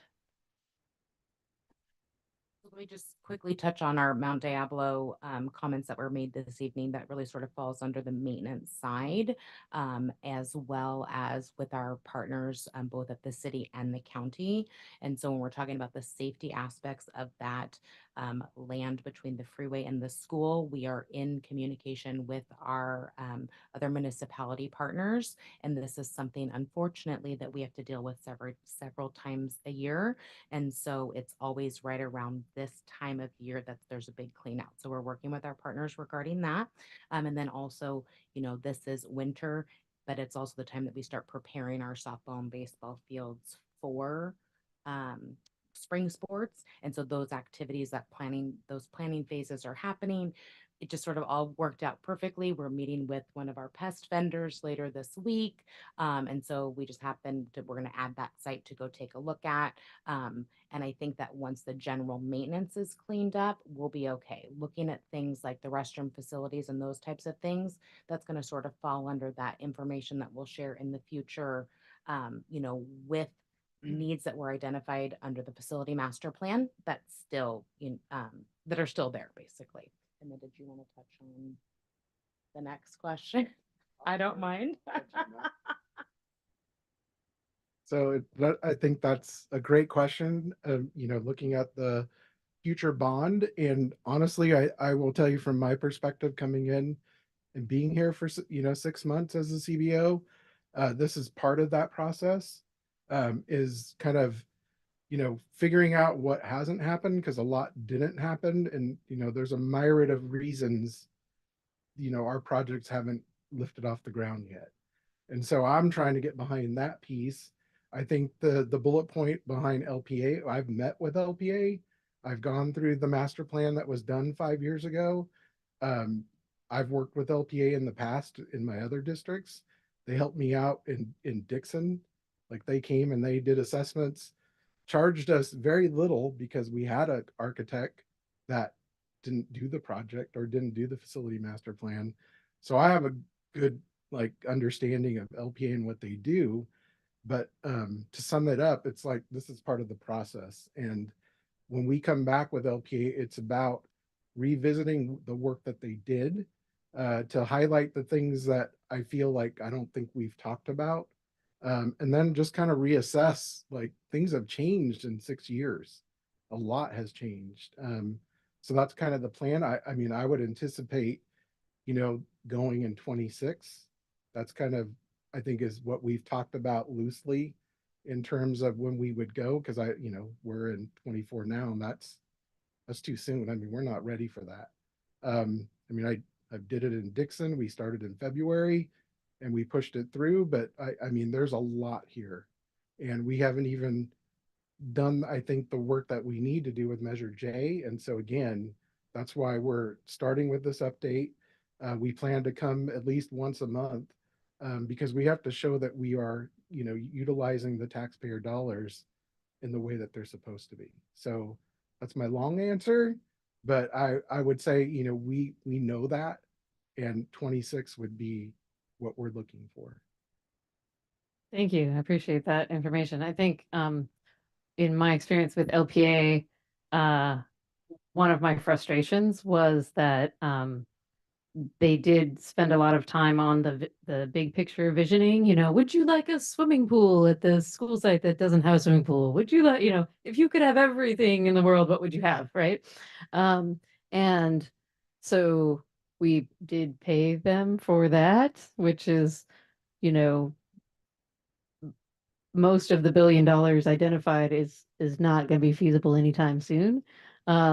So getting them to then, okay, great, you did that. Now can we narrow down to how do we prioritize? And they did go through in detail with each school site to look at, what are the most immediate health and safety needs, whether it's electrical or plumbing, the underground, not sexy stuff, but that needs to happen for our school sites to work. So I thought that we would have had a clearer list of what to do first as soon as Measure J passed, but then we sort of needed to come back to do that again. And then in the process of beginning some of this work, like the lighting and the HVAC work, we were told that they had to go back and remeasure all the classrooms because it hadn't been measured properly or something. So I would just say if we're going to contract with LPA for something again, I would want to be very, very clear with them so that they don't sort of decide to do something way beyond what we will even use in the near future. I think just a quick comment on that is that there's been quite a bit of narrative spoken over the last many years since the facility master plan. And there's a lot of people that spent a lot of time work with the facility master plan and then also getting the support for Measure J that I just think the narratives changed a little bit. So we'll, again, that with the presentation that will come forward with LPA, we'll sort of touch on what was asked of them and where facility needs are compared to those extras. Because I think even, $1.5 billion a need is what the plan laid out. About $1 billion of that was to sort of bring us forward plus the visioning. And so I just think that even like the numbers are a little bit flip-flopped. And there's lots of different ways to prioritize projects. And so we'll be very clear with them what we have and really just this will hopefully lead us down getting that future support. Thank you. I would just add that, because I went to, I think, all of those planning, and where you're right, they were pie in the sky, but our parents weren't. Our parents were, we need a better drop off. We need landscaping in front. And I think locally on your level, you've dealt, at least in Bay Point, I can see where you've addressed some of those issues. So I think it's just, yeah, you're right. Telling them we had the big pie in the sky and now we're getting down to the nitty gritty. But I just wanted to acknowledge that locally, you guys responded to what you were hearing the parents saying their bigger concern was, rather than a whole giant room just for STEM, which would be nice, but they needed more practical things at that time. So it'll be interesting to get back to the point that we've come a long way. What has changed and where we need to go now. So thank you.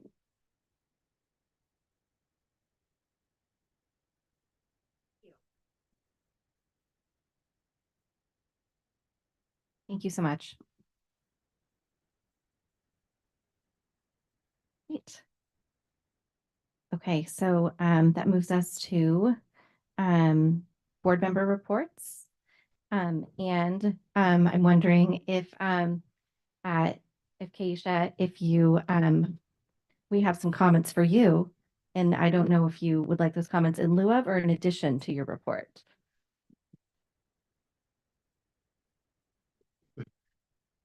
It can be in lieu of. Happy New Year. Dr. Clark?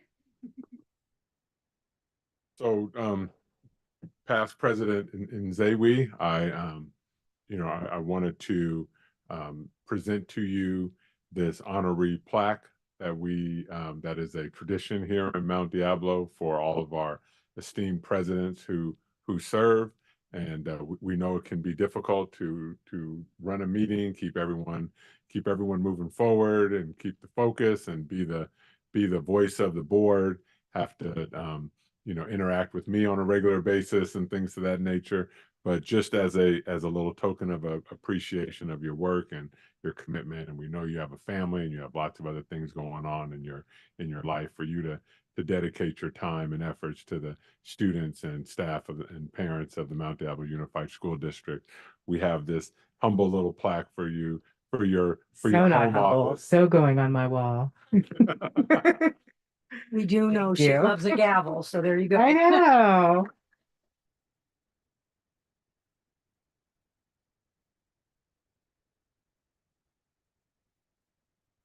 Guys all want to come and be involved, or?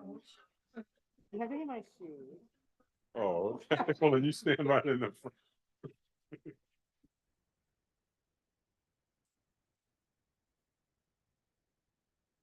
Can't take it off. They shouldn't attach it. You would have to go. Yes.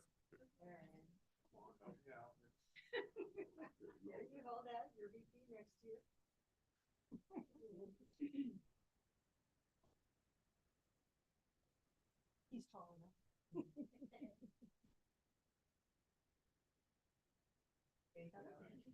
Thank you. You all make it easy.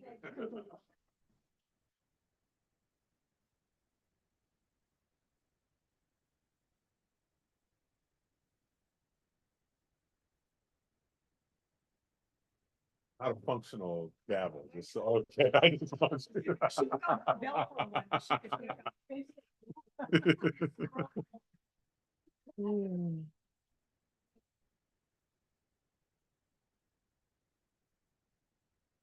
All right. Thank you, Keisha. We really appreciate your leadership over the last year. All right. Would anyone like to present first? I do their, sorry, their report? Okay. Actually, I had to think back because wow, it'd been a while. So December 14th really was the kickoff to the holiday season of Bay Point. It was a happening night. We had a event at Shore Acres. They had a Pozzoli cook-off, and it was like standing room only. And so I'm worried. I'm like, well, there's two other events going on. Everybody's here. Went to Rio Vista. They were having a family night, making ornaments and visiting Santa. Standing room only, packed house, amazing. Then I went over to Riverview for the Kwanzaa celebration, packed house, standing room only. So it was very nice to see Bay Point coming out in full support of our schools and our programs. And then, interestingly enough, circled back, and the first event I go to is the Martin Luther King celebration. That wasn't really heavily attended, but really a good presentation by Dr. Francis. I thought I knew a lot about Dr. Martin Luther King, and I learned a lot. I gave him the fun fact that when I was at Pacifica High School in 1972, we did a walkout of class and left campus. Well, first we went down to the attendance office and sang the song "We Want to Go Home," because we thought Martin Luther King's birthday should be a holiday. So we did that on the 15th, and we all walked off campus, and they got in trouble with our parents and got marked cutting class, but we thought it was worth the cause. So we were trendsetters at Pacifica High School. And then yesterday, Dr. Adams, that's because Federal kept calling Dr. Adam. I'm like, who's Dr. Adam? Well, I did hear that. Spoke at our county Martin Luther King. And when Federal asked me my opinion, I thought he'll do us proud, and he did. And then the week prior to that, I went to Supervisor Federal Glover's reorganization luncheon. And each year when they pick a new president, they have a luncheon and they set out their plan for the year. Well, Federal's was diversity, equity, inclusion, and access. And I'm like, he nailed the right speaker for all of these things. And so I would just say, starting the new year, ending the last year, I'm so proud to be on this board, not only for all my colleagues, but for you, Dr. Clark, because you have brought us way further on this road than I thought I'd ever see in my lifetime. And you're one of the few people that I know that will put your neck out there and get your head lopped off for the sake of the kids in the district and do it over and over again. So that is my report, and my thanks to you. You can keep that for a souvenir. Trustee Count? We're going back and forth. Okay. Yeah. So I was thinking back as well. The Kwanzaa celebration was amazing, just so beautiful, and such a wonderful way to focus and reflect on family, but also on our responsibilities to our community. So really appreciate that. Also really enjoyed the Hope for the Holidays event at Willow Creek. Huge thank you to Miss Rosie Reed and the whole Hope team. That, I mean, it was just a bigger event than I think anyone expected in terms of everything that they gathered, all the different community partners, and then how many people came out to join in the event was just incredible.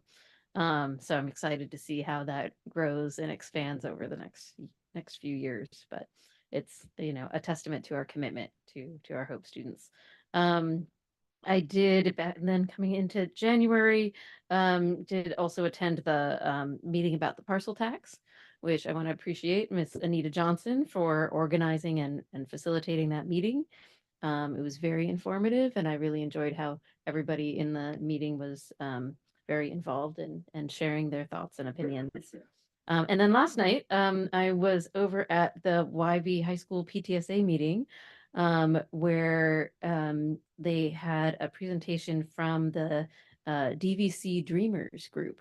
And so two DVC students presented, and they were both graduates of YV High. And part of why they wanted to give this presentation is that when they were at YV High and as undocumented students, they did not know all of the things that are available to be able to go to college when you don't have the same immigration papers as other people may have. And so, and one of them has a younger sibling at YV right now. So this DVC Dreamers is just such an incredible opportunity for resources for people. All you have to do is be a DVC student, and then you have access to a whole host of resources. You can get legal immigration help. You can get access to internships and jobs and help with college. And what's great is that we now have more and more dual enrollment between our schools and DVC. So any of our students who is dual enrolled like that, once you have your DVC ID card, there you go. You can access everything from the Dreamers group. And they also said high schools can start Dreamers clubs that are open to anyone of any immigration status that wants to get together and share these resources. So it was very exciting to see and very inspirational to hear from YV alums and YV students. And lastly, I'm just really excited about the new free youth mental health and behavioral apps that just started on January 1st from the state.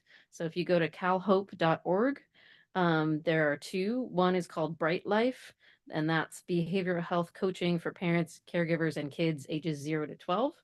And then the other is Saluna, and it's free, safe, confidential mental health support for 13 to 25-year-olds. And what's great about these is that there's no costs, there's no asking for your health insurance, there's no referral needed, so it's not extra work for our counselors or our teachers at our schools. This is 24/7 help for students and families to be able to access directly.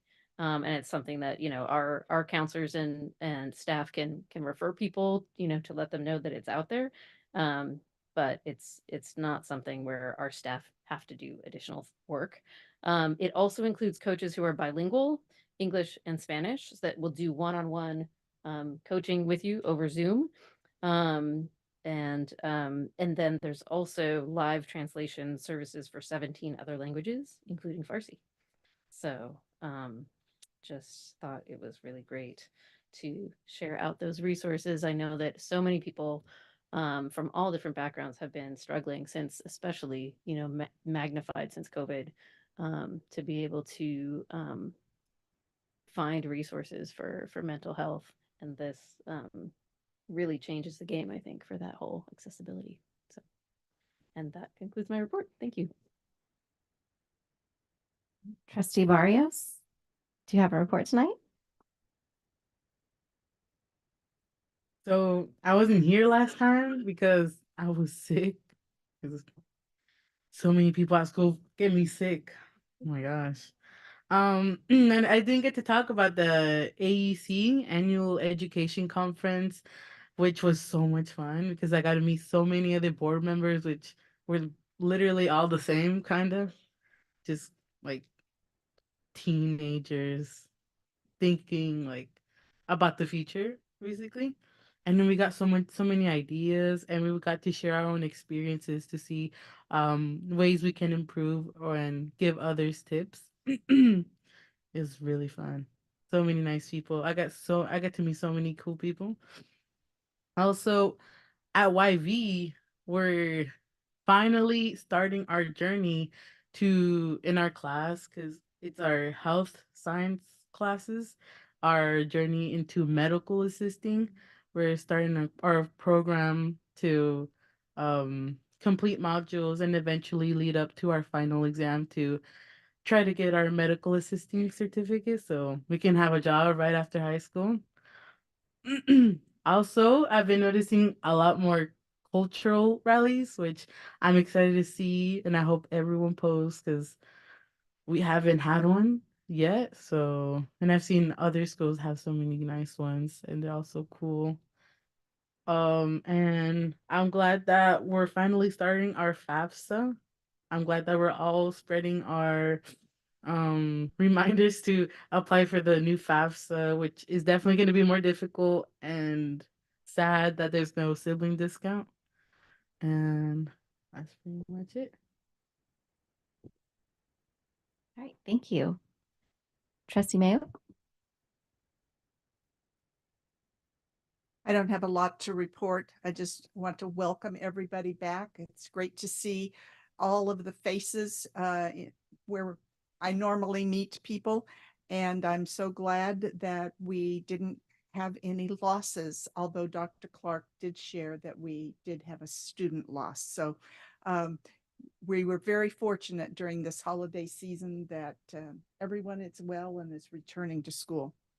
I went to some of the events before the break occurred, and then I want to give a shout out to the Parent Advisory Committee meetings because first in December they competed with the Hope event, so that was a challenge for people to even find the Parent Advisory Committee meeting. And then last night, or yes, it was last night, right? It was competition with the rain. So it was really loud. If you've ever been at Willow Creek Center when it's stormy, the rain can just sound like thunder when it's rolling through. Last night's presentation was on expanded learning programs for students after care and through intersessions. It was very informative, and those individuals who attended, I think, left with a lot of great information and understanding about the amazing programs that we have in Mount Diablo School District. Although we can't serve every single student, we are serving a large majority of families and students. And because I'm of a certain generation, I recall when we didn't have any daycare facilities at our school sites, and PTAs and PFCs went out and interviewed and worked with the district so we could bring daycare opportunities onto our campuses. So that's where we had an early start in providing childcare for families who needed it at school sites. And there was a comprehensive list of what was available at all of the school sites, and maybe with some, what shall I say, careful thinking and planning, there might be opportunities to provide more services for more families, because Stephanie Roberts and her team can get pretty creative when they're planning for programs for families. I too went to the presentation on Tuesday when Dr. Clark presented at the Contra Costa Supervisor's Office, or their meeting for the Martin Luther King celebration. His words were remarkable, and like Miss Mason, I was very proud to sit in the audience and listen to the entire event, as well as Dr. Clark's comments. And you are right, we have come a long way. Also, I will share that Mr. Willie Mims was honored at this event. And so he has been a champion for families and students for many years. When I say that, all of you are smiling in the audience. He looked a little frail, so please reach out to him and tell him how much we admire him, even when he was standing at that podium to scold us for work we were not doing on behalf of students. We need those kind of voices in our community to remind us where the needs are and what we should be doing. Thank you. Okay, so I definitely enjoyed my winter break, and I hope that everyone else did as well.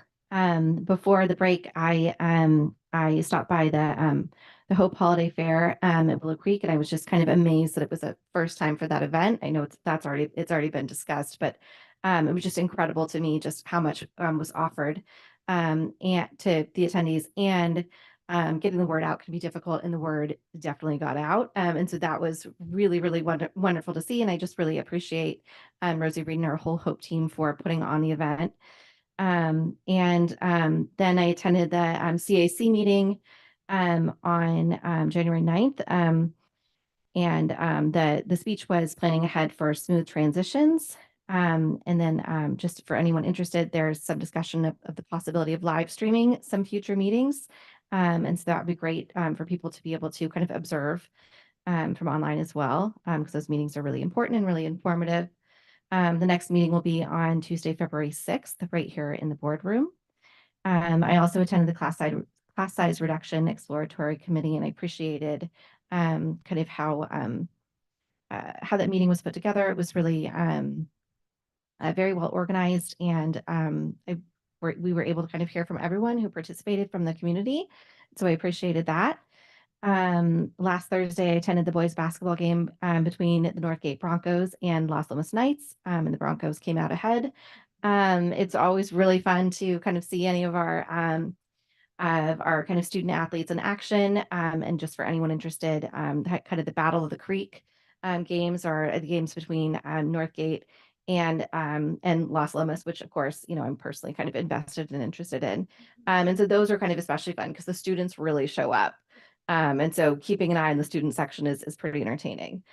I also was at the PAC meeting, and I just will add that I just also appreciated kind of the feedback that we received from the parents that were there, and it's been a pretty vibrant meetings. We're having a lot of kind of a good level of attendance, even kind of with some inclement weather and conditions. So I just appreciate all of the participation in that group.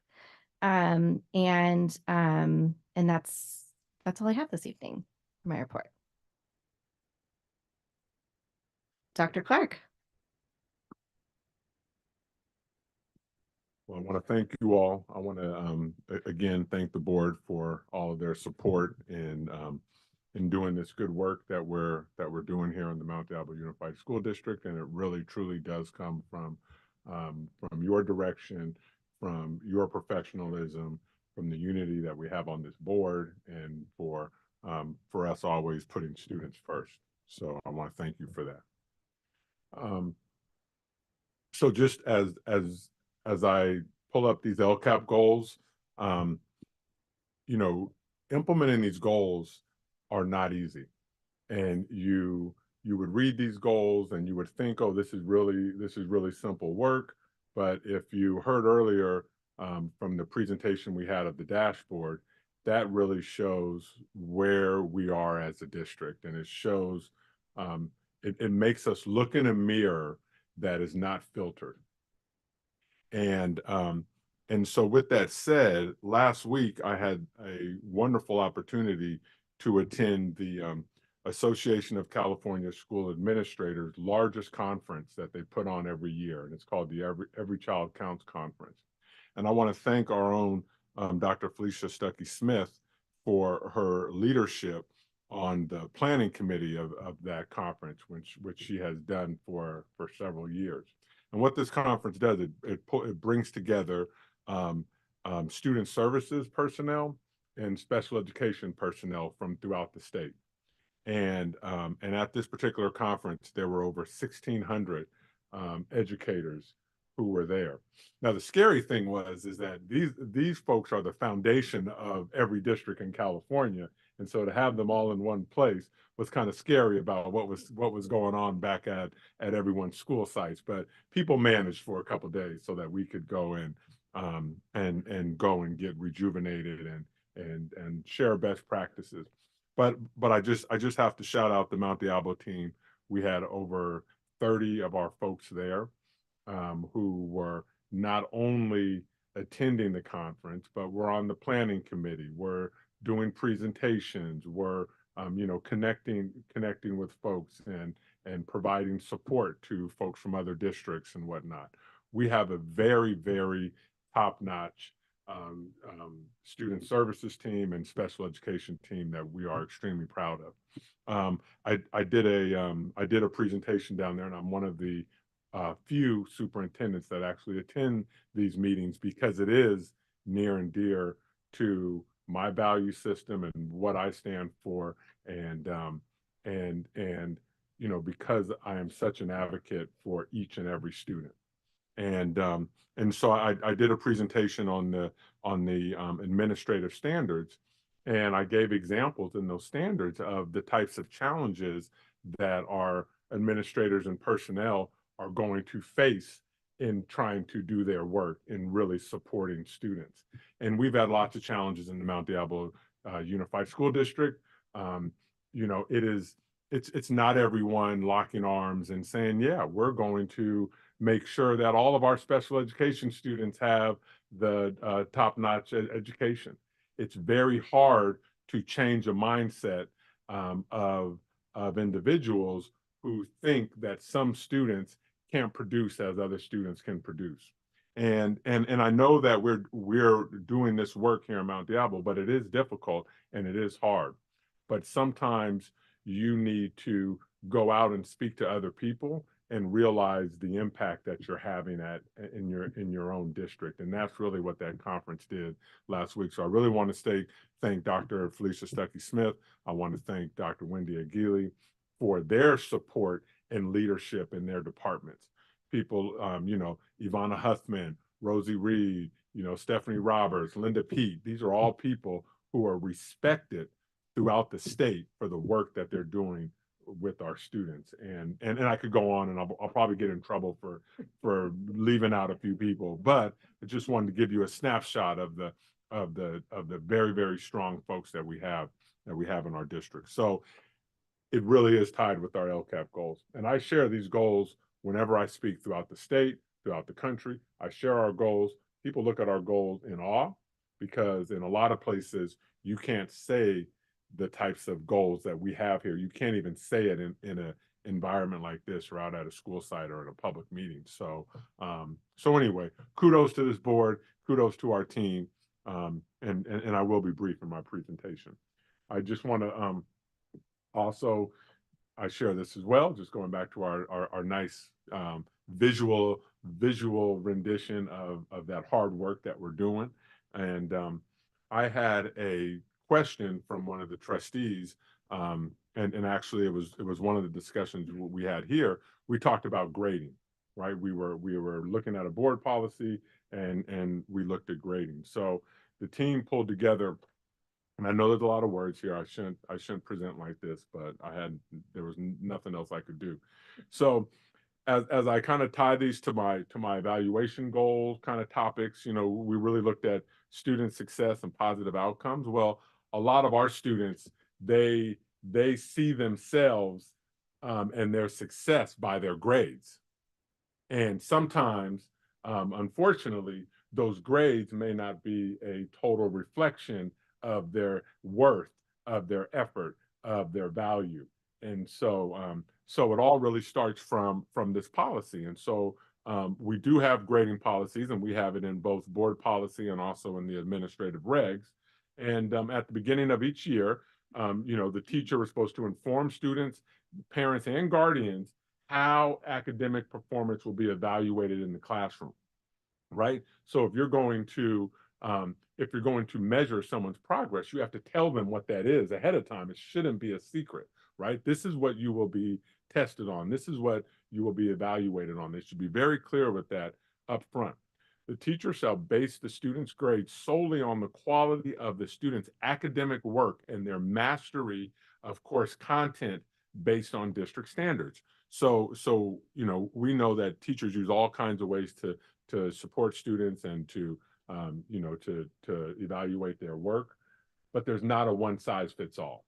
And if you're just evaluating with one measurement, that is extremely difficult. So students shall have the opportunity, and this is where I'm getting at, to demonstrate this mastery through a variety of methods, including but not limited to tests, projects, portfolios, narrative descriptions, observational notes, samples of classroom work, and or class discussions as appropriate. So I love that. And I love visiting classes where teachers are collecting multiple multiple pieces of evidence on their students' mastery. Some students are great test takers. Some students aren't great public speakers. Some students are great writers, but they aren't great with computation and things of that nature. So how can we, really pull out all of our students' strengths? And other elements that are not direct measures of knowledge and understanding of course content, such as attendance, effort, student conduct, and work habits, should not be factored into academic grades, but may be reported separately. So if you have a student with attendance problems, but they pass everything, you're not supposed to fail that student because they're not attending class, but you can give them different marks. So this is right from our policies and from our practices, and it should be happening in all of our classrooms. And then parents, guardians can view grades electronically, which is generally done through HomeLink. All schools now use Aries to process progress reports and report cards. Whenever it becomes evident to a teacher that a student is in danger of failing a course, the teacher schedules a conference with the student's parent, guardian, or sends them written notification. Now, I know at a school, when you review the DNF list, it can sometimes be a lengthy thing. And I would be curious to know, are we following our own policy? This is the job of the administrators to make sure this is happening. This is what my expectation is. To make sure if you have teachers on your campus who are giving Fs, that they have conference with parents or have reached out to those parents in some way, some form. Parent notification in writing or by a documented conference is required when a student is receiving a grade of D or F or is experiencing difficulty with grade level standards. Each secondary student in danger of failing is notified in writing. A student cannot receive an F without prior written notification. So again, our policies really spells it out very, very clear what the expectation is. But if we went out and interviewed our students or interviewed parents or looked at some of our data, we may see some areas that we can improve in. So this is what my expectation is for our administrators, our principals, our vice principals to look at. I would expect our counselors to be involved in this as well, and any other support staff that's there. And I'm very clear with that expectation. So this is, you wanted updates on grades. This is what it is. So as we start having discussions about grading for equity or looking at different ways of grading, like again, we have the policy, but a policy is only as good as it's implemented, as it's supported, or as it's buy-in. And again, we have fabulous teachers who are working extremely hard, working with lots of students. We have students who are doing great things, but again, this is our policy around grading, and sometimes it's not all up to date. We're in the year of 2024 now. Some of our practices can go back to when I was in high school in the 80s and things like that, and we really want to evolve. And I can tell you that even this policy alone, this wasn't the policies that I came up in when I was going to school. So another part of my evaluation is student safety and health. And so I wanted to share what our health standards are and what we do about student health in terms of instruction and teaching and learning. So we have comprehensive health education, and it's addressed in board policy and AR, and those are listed. And of course, my PowerPoints are always posted. But the contents of the curriculum is addressed in the California Department of Education's Health Education Content Standards. The district's health program includes instruction in the following content areas, and I'll go to that on the next slide. But as you can see, the content standards cover kindergarten through 12. So obviously, there's age-appropriate work that has to be done with each of these grade levels. So things that we talk about: alcohol, tobacco, and other drugs. Of course, we're not talking to kindergartners about illicit and illegal drugs and things of that nature, but it is part of there. Human growth, development, and sexual health. injury prevention and safety, which also gets into first aid, protective equipment, prevention of brain and spinal cord injury. So like kindergartners, little kids, we'd be teaching them about wearing helmets when they skateboard or roller skate or ride bikes and things like that. But older students, we talk about seat belts and not getting in cars with people who are inebriated and things like that. It's all age appropriate. And I do like internet safety is on there as well. And then we have mental, emotional, and social health, and there's a new law regarding this content of instruction, and so we'll be revising this board policy because there's a new law around that social emotional health, and I'm guessing that it's going to be more in this area. It's not going to just be tough it out. I did this as a kid. You can do this. It's really, I'm hoping, okay? We are in California. There's some wonderful things going on in California, and we really do care about our students' mental health.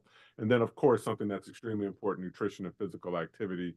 And then personal and community health, right? So how do we take care of ourselves? How do we, this really came about during the pandemic when we learned about the importance of hand sanitizing and washing your hands and how stuff gets in your eyes and mouth and nose and whatnot. So just these are the things that we cover in our health. And I'm almost done. Just two more quick slides. We also have to, in students age grades 7 through 12, we really work with them on sexual health education, HIV prevention, and from instructors who are trained in appropriate courses. We provide age appropriate instruction in grades 5, 7, and 11. So that's when they get these health classes, and they're all age appropriate. State law does allow districts to provide comprehensive sexual health education and HIV prevention age appropriately. Going on, MDUSD does provide age appropriate health education in grade 5, and family life and health education materials being used in the classrooms can be found on the MDUSD website. And all elementary schools are required to host a parent night, allowing families to preview materials and meet with the 5th grade teachers to ask questions. So again, I have my elementary folks out there. They're looking at me. They're not shaking their heads. They're not waving their hands. But again, it's up to my administrators to make sure that this is taking place. And then in 7th and 11th grade, parents are notified by email or newsletter when this instruction will be presented to allow families to opt out of particular lessons. So I think, and this is my last slide, but I think this is important. There's a lot of debate in our country around this stuff, but upon written request, a parent may excuse their student from instruction in comprehensive sexual health and HIV prevention. However, according to Ed Code, parents' requests shall not excuse a student from instruction, materials, or presentations that discuss gender, gender identity, gender expression, sexual orientation, discrimination, harassment, bullying, intimidation, relationships, or family. So again, I know there's a lot there, but there is state ed code that we do provide a space for our students to be able to, learn about this, have adult that they can, they can trust and talk to and look at factual state board approved material on this topic. So I know that is, not my usual pictures and all that I like to share and all this, but it really did cover just two important things, is that, that grading, which is so important. And, and I say it's important because, our students put so much value on it. And it's something that is used in our educational system to really categorize students. And obviously with college admissions or admissions to other institutions, heavily weighed on grades. There's a lot of power in that, and there's a lot of pressure on our young people that that we have to be cognizant of. So with that, I'd be happy to entertain any questions. But again, just as I started off my presentation, that this is hard work that we're engaged in. It's work that's worthwhile. 29,000 students, 55 schools, close to 60,000, potential parents, and I think we provide a pretty good educational experience for those students, and we're not perfect, but we are at least striving to meet our own LCAP goals that we set for ourselves. So that concludes my presentation. Comments or questions? I just want to say thank you for that very informative presentation. I was thinking about what you were saying about grading and how our policies already have in place that a teacher should be communicating with a student and their family if they're in danger of failing. I just want to say, I think also many of our teachers do the excellent best practice of reaching out to families at the very beginning to tell them about what is wonderful about this student, right? If you build the relationship on that, then later when the student is failing, you have something to connect with, right? Instead of just, only receiving a call about failure, right? You have to build that trust first. And I think many of our teachers have done that very well, which I appreciate. Every beginning of the year, every student should get that positive connection, communication from someone at school, teacher, administrator, counselor, or something. And then if other things happen, parents then feel comfortable in coming to you with the situation, or if you have to go to them with a delicate situation that has already been established, rather than the opposite. And our data tells us that we do have certain students that their perception is that most communications are negative, but I think that we have the power to flip that, and definitely reaching out at the beginning of the year is a great way to do that. All right. And I just want to appreciate what you said about grades and kind of, I don't want to, what I kind of gathered was kind of that you were saying in part that grades don't define students and don't define their intelligence. And it was interesting that you said that, because I was speaking with a student today that I think is like very talented and, is particularly valuable in our Socratic seminars. And she said to me, "I'm not smart." And I said, that's, we kind of, then we talked about kind of what a narrow definition, of smart so many students have in some communities, or maybe all communities. And so I just appreciated hearing that from you. So thank you. Thank you. And again, test scores aren't everything. Grades aren't everything. It really should be a mix of a little bit of everything. But all in all of our students are special. All of our young people are somebody's child, and their child are the most precious things to them. And that's how we really need to operate as an organization. And that's really the hard work that we're trying to get to. But we will get there. All right. I believe you. All right. So we'll move to the consent agenda. My device is asleep. Oh, do we have a, okay, great. Okay. All right. Gina Hayes. It's on, it says, it says 15.4. I'm sorry, 15.24. You're right.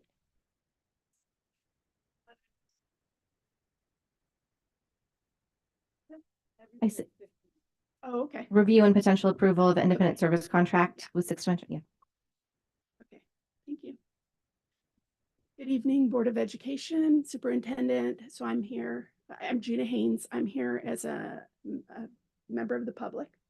My background is in construction, managing capital improvement projects, both for local government as well as now the federal government.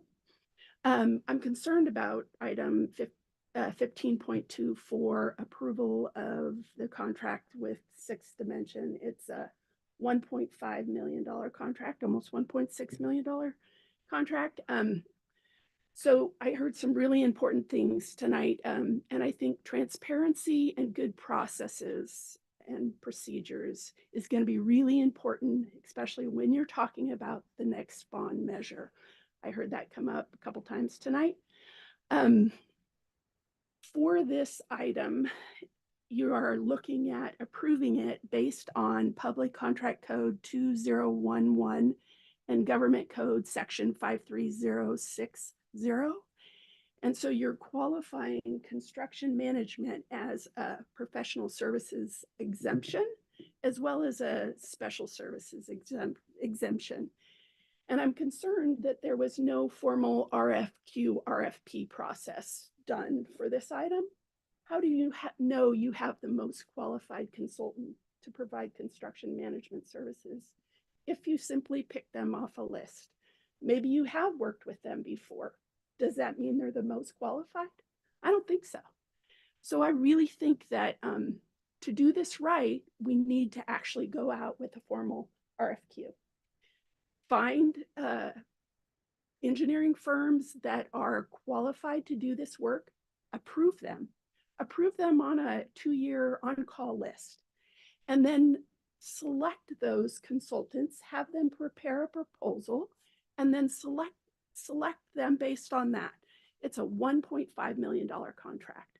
We really need to make sure we're getting the best for our bond money and just overall. This is the way we do things.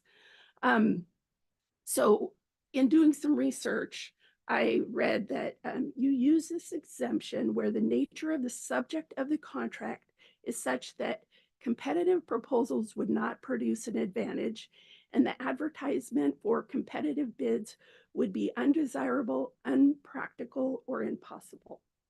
I don't think this qualifies. I really think you should go back out and do the right thing here. Select a consultant based on the most qualified. Find the most qualified. One other thing is I wanted to know if we have advertised for these positions. I haven't seen these construction management positions posted. So how hard have we tried to fill them? Because for $1.5 million, I think you could probably do a limited term position for this. Lastly, I just want to say that Melanie is doing a fantastic job with this, and this is no way directed at her staff answering emails on holiday weekends. So just want to make that clear. Thank you. Thank you for your comment.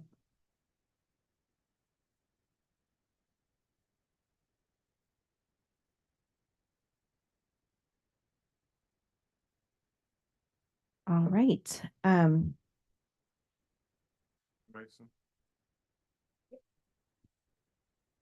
I wanted to pull 1516.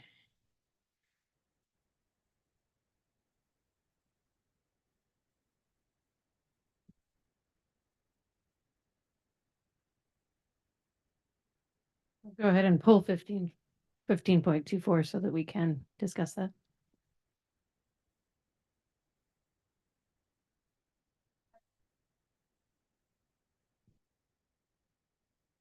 Pulling for discussion. You didn't hear me? 1516. Yeah. Yes, Pull for discussion. pulled for discussion. Yeah.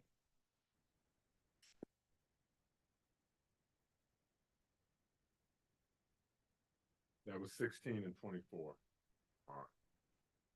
Madam President, I move to approve the consent agenda after everything except for items 15.16 and 15.24. Second. Thank you. That's a motion from Trustee Cound and Trustee Nzewi. Trustee Barrios, how do you vote? Yes.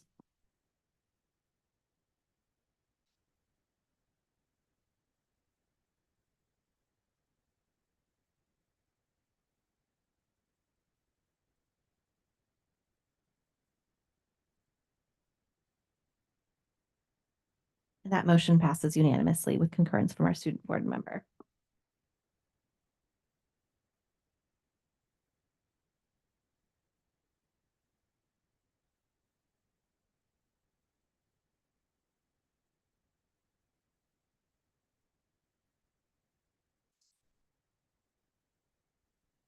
All right, so now we'll move to 16.1, which, sorry.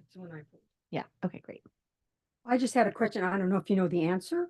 If I had made the suggestion when we made this decision that we not include the mascot on uniforms and everything we purchase, because then if 2 years down the road they want to change again, we have to pay all that again. Do we know if this includes the grizzly bear? Well, it's not the grizzly bear, it's just the bear. Many different types of bears. I just want. Are you sure it's not a grizzly bear? No, so again, we understand the suggestion that you made. Mhm. However, as we went through the ordering process of new uniforms and whatnot, it was left up to the athletic directors working with their coaches who work with their team captains, and so they came up with what they came up with. And so I think if we were going to do a unilateral remove all the mascots from the uniforms, it would only be fair to do that to all the schools. And at this point, um, it didn't happen. Okay, Yeah. that's all I want to know. All right, do we have a motion? Madam President, I move the board approve item 16.1, the increase for Concord High School mascot. Second. That's a motion from trustee Mayo and a second from trustee Nsewi. Trustee Barrios, how do you vote? Yes.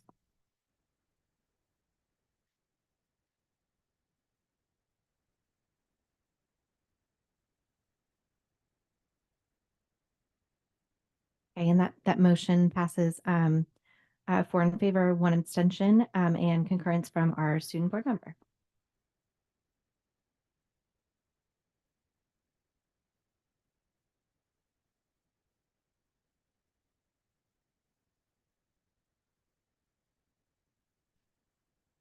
So this is 16.2 is a review and potential approval of independent service contract with Six Dimension LLC for construction management services. So I just wanted to pull this to make sure that we had the opportunity to discuss or hear any further information or response to the question presented.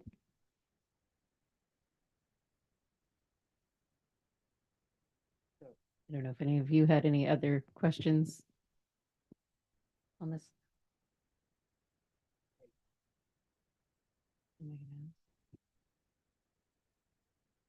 Well, I shared information with the board today. Did every board member receive that information?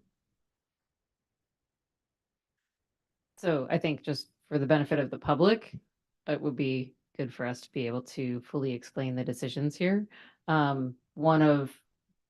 understanding is one of the concerns is the timeline. If we were to go out to bid and start that process from the beginning, that it would change the timeline of all of the projects because some of the projects are for this summer construction. Is that correct? So if you could just reiterate, thank you. Sorry, just quickly, that is correct. The majority of this project will be for the elementary modernizations, which are, major construction beginning June, and all the work that leads up to it.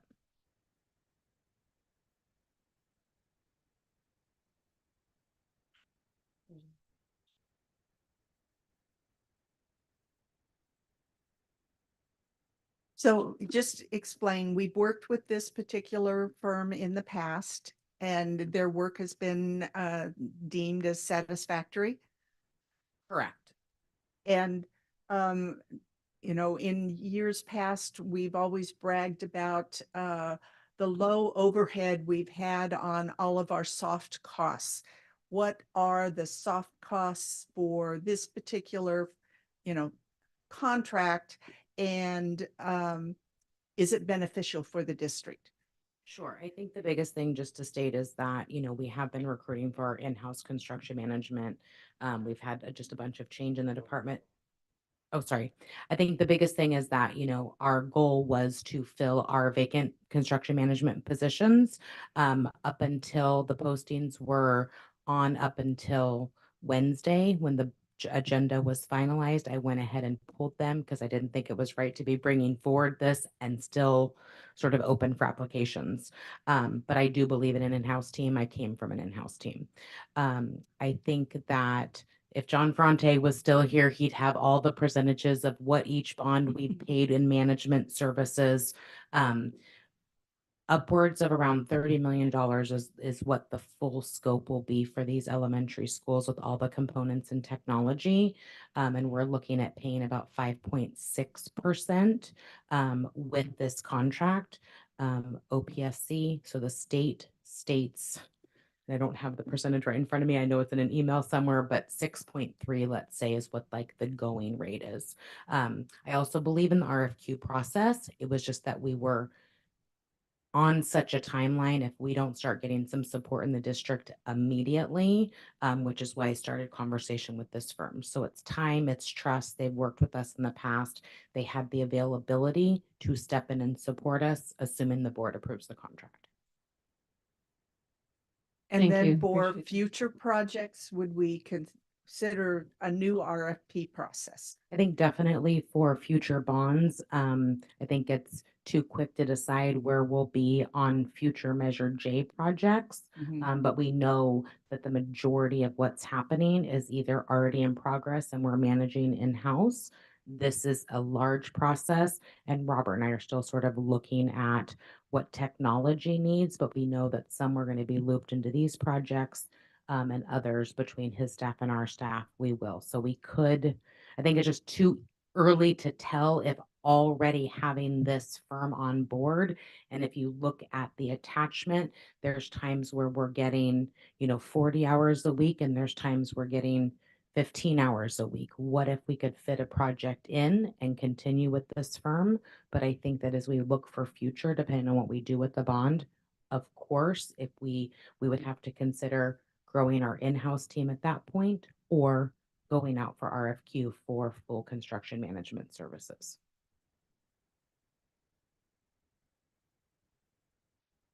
I guess I'm of the opinion we've had so many delays with our Measure J projects through no one particular individual's fault. It seemed like a calamity of situations that I am in support of moving forward so we can get these projects off the ground and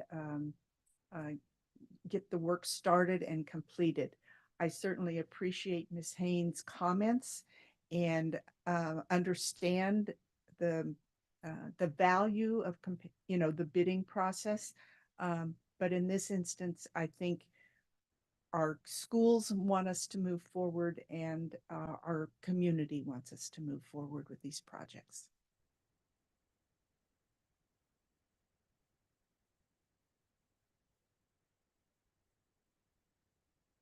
I move that we approve the independent service contract with Six Dimension LLC for construction management services.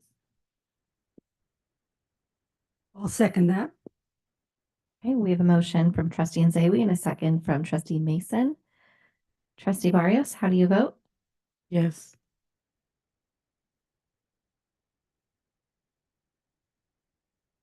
That motion passes 5-0.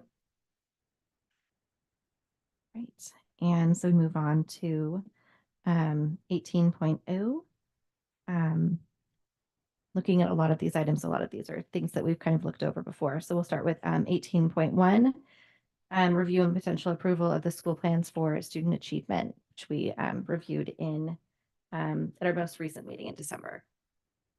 Yeah, so I usually would call Miss Sachs up here, but she would come up and say, well, this is just an action item. We've already presented them, so I've learned my lesson. So all right. Okay, well, I will make a motion to approve the 2023-24 school plans for student achievement. Second. We have a motion from trustee Mason and a second from trustee Mayo. Trustee Barrios? Yes.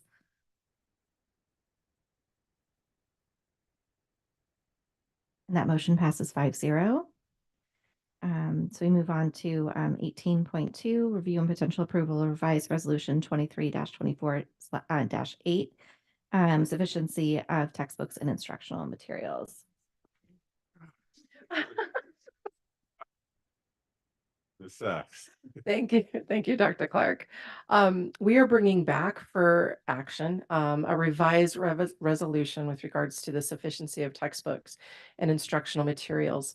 If you read through the entire audit finding, you would find that we did have a finding 2023-003, which said that even though at the microphone and we discussed the fact Mount Diablo was sufficient back in September 27 when we had our public hearing, the language actually in the resolution, it was confusing and it did not say explicitly that we were sufficient. So we're bringing this back for correction and approval this evening. Thank you for making that correction. I move to approve revised resolution 2324-8, sufficiency of textbooks and instructional materials. I'll second that. All right, motion from Count and second from Mason. Trustee Barrios? Yes.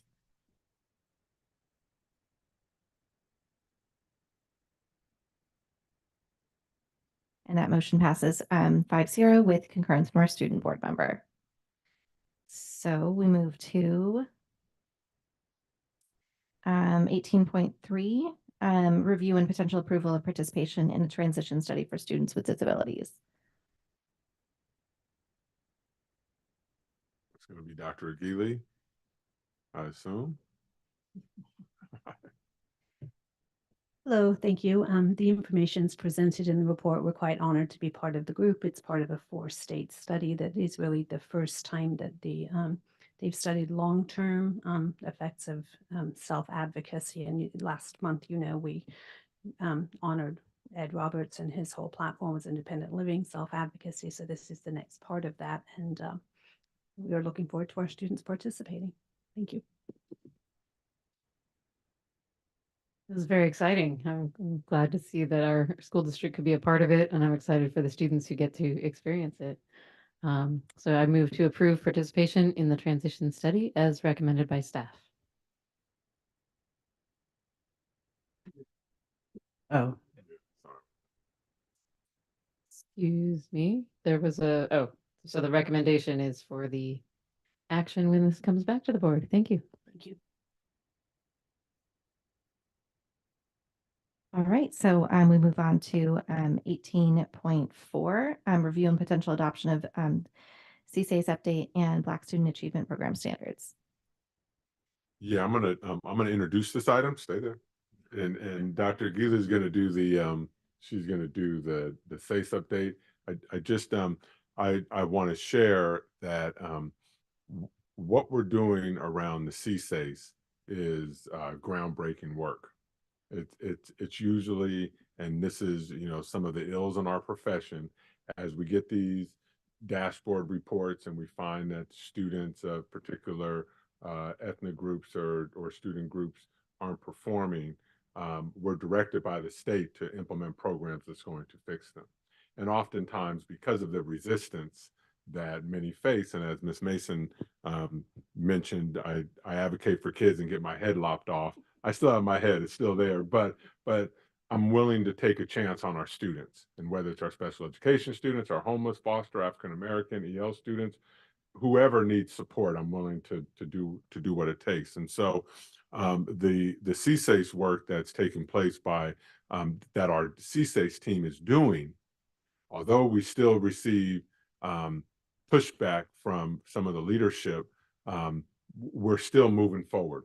But when the team was presenting this work at one of our conferences, I was later approached by the director of the National Black Student Association, Student Achievement Association, who was extremely impressed with the work that we were doing here in Mount Diablo.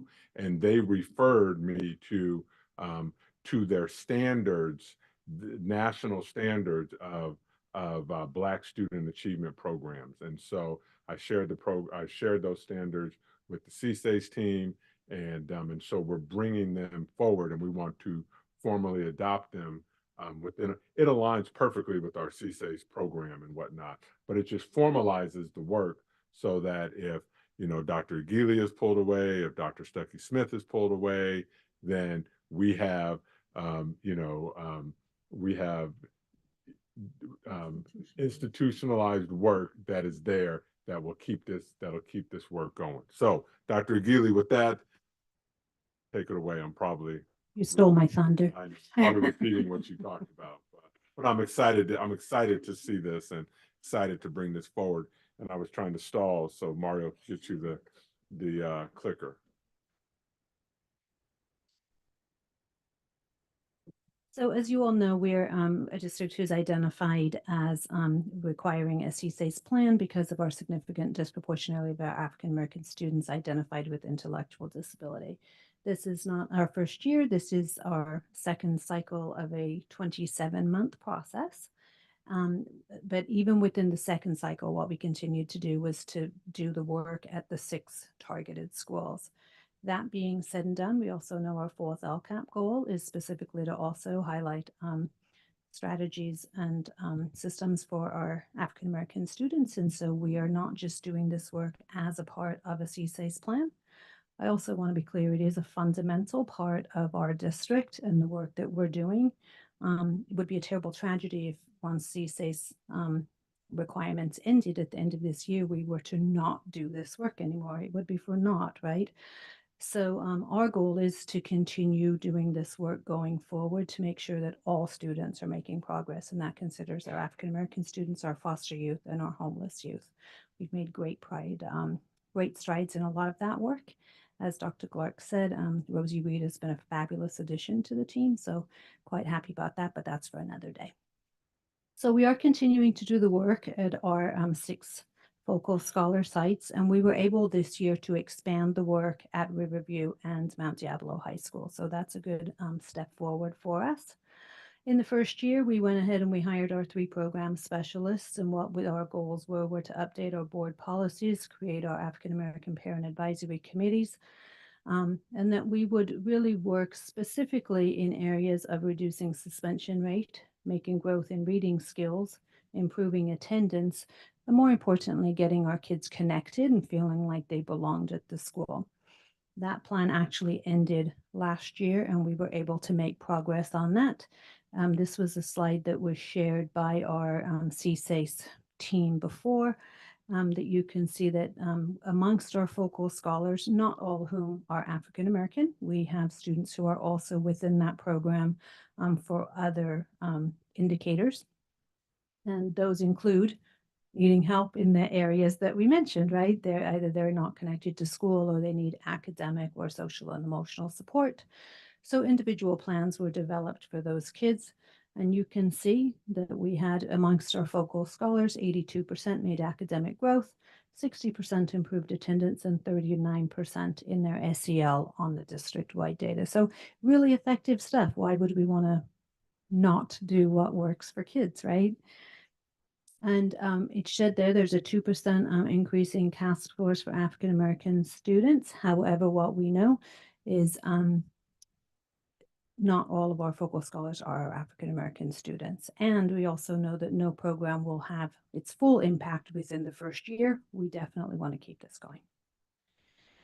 So then this school year, we added that a missing component, a program specialist specifically to address social and emotional learning. And she is an incredible asset to our team. And our other goal was to increase parent engagement. And so we did go ahead and double the number of our APAC committees. We actually have dual meeting same night, just so people don't get confused, but in 2 different locations so that we can make sure all families have a chance to engage and have their voices heard. We're also continuing, though, to monitor those support plans for the kids and making sure that the counseling is in place, the tutoring is in place, so that we can show more growth this next year. And then our goal going forward is to continue to expand the APAC meetings and provide academic and social emotional practices. We're going to continue to implement and expand our Black student unions and continue to expand our reading materials. If you recall, you approved the new reading list and the selections not just a little while ago. We also want to continue to implement the restorative practices with fidelity and expand our community partnerships. What we did want to go ahead and adopt this evening is a rubric.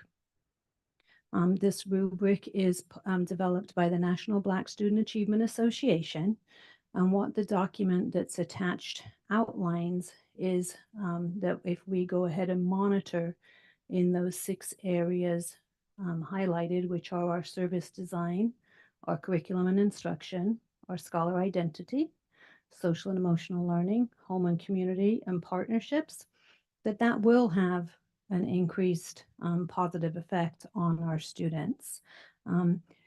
This is simply a tool that we would use to measure the programs we're going to continue to implement. And as I mentioned before, we're not just implementing these to get out of a status that is imposed upon us. Our core belief is that all children have a right to learn, all children have a right to belong.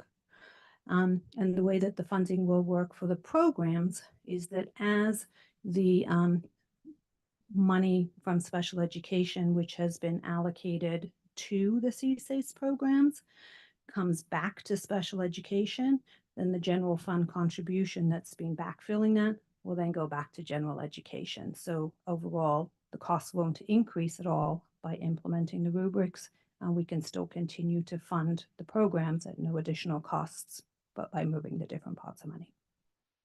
So there we go. And I am at the end of my slides and happy to answer any questions you have.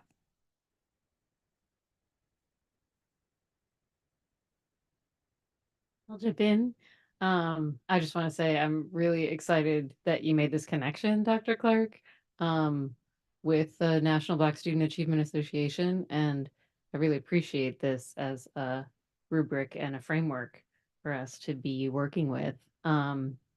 It's great to see the pieces of it that we've already begun to implement, and how effective those are already. But I think it's even more exciting to see where we go from here. Particularly, I think I'm excited about getting to the partnerships piece, with the Black College and Business Advisory Committee and community mentorship and career readiness. I think that's going to be a really great addition to all of these original pieces. I mean, I think all of them really are key pieces. You can go through each one as you could see in the rubric that you attached, as to why it's important and how it is going to lead us to specific improvements. But it's very exciting. Thank you. And just to add, the exciting part is that there was nothing new on here. It was all about adding to things that we're doing. So it's nice to know we're on the right track. So I guess this is an action. Oh, go ahead. Yeah, I was very intrigued with the achievement program standards, and there's nothing in here that I can object to. I guess I'm wishing that this was our district standard. I did ask the question, what will be the cost to implement everything in here? Because there are some things that we have never been able to do in this district because of the cost.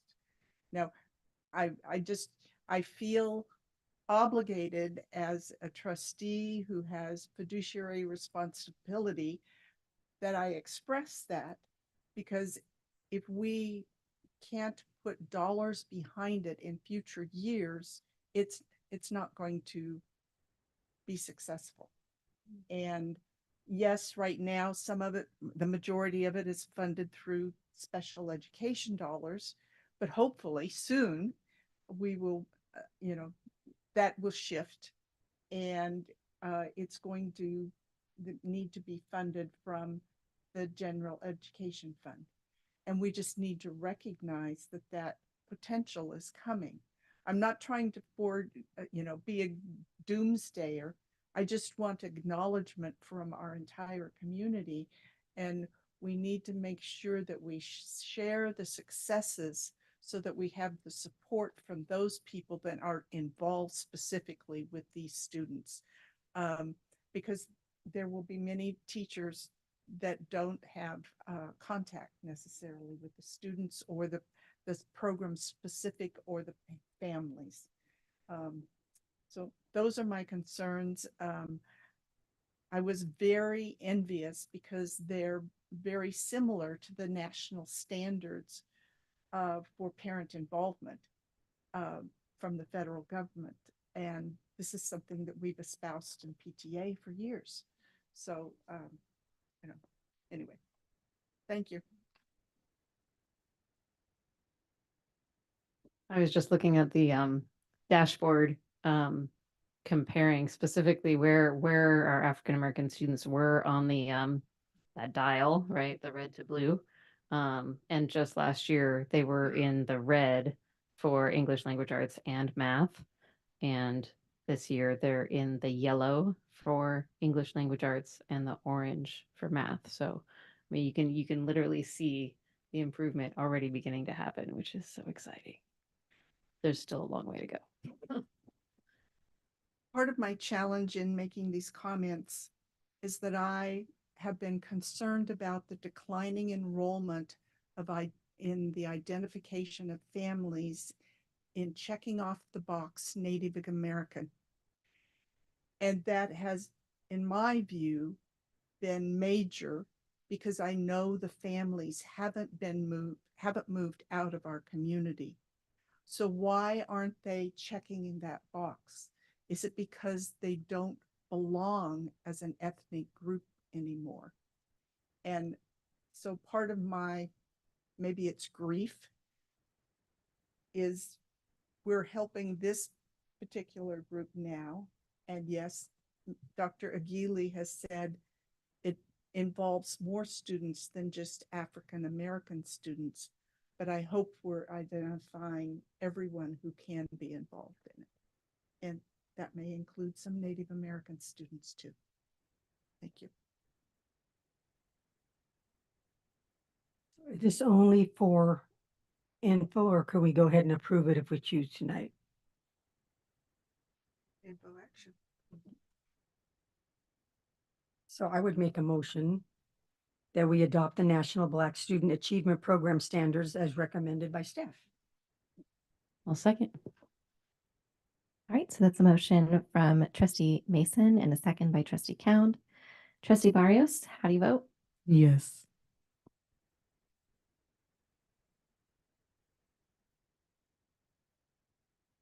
Okay, and that motion passes 5-0 with concurrence from our student board member. So that moves us on to 18.5, review and potential approval of outdoor equity grant for Meadow Homes Elementary School and corresponding resolution 23/24-38. There's no presentation or anything. It's pretty self-explanatory. If you have questions, or I have someone, I got staff here who could respond, but. All right, this would be very exciting if the grant is approved. It's a similar grant to what the District-wide Education Foundation has submitted as well, I believe, for some of the other schools. So if they all got funded, that would just be incredible. But I'm glad that it was submitted for Meadow Homes. So I move to approve the outdoor equity grant for Meadow Homes Elementary School and corresponding resolution 23/24-38. A second. Motion from trustee Cound and a second from trustee Nzewi. Trustee Barrios, how do you vote? Yes. Okay, and that motion passes quickly, 5-0 with concurrence from our student board member. So we move on to 18.6, review and potential approval of changes to board policies and administrative regulations per California School Board Association recommendations, October 2023 special update. So these are materials that we have reviewed.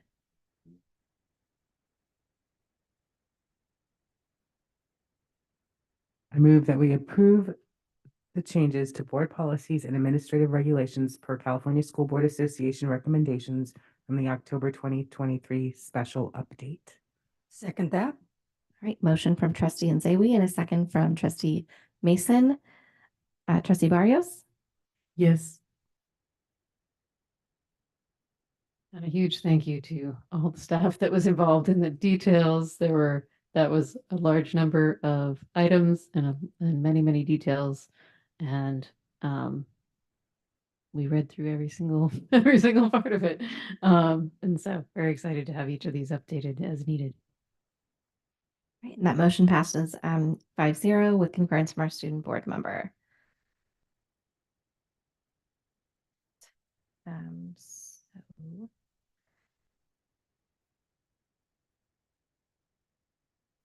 all right, so that should move us to 18.7, review and potential approval of changes to board policies and administrative regulations per California School Board Association recommendations, September 2023 quarterly update.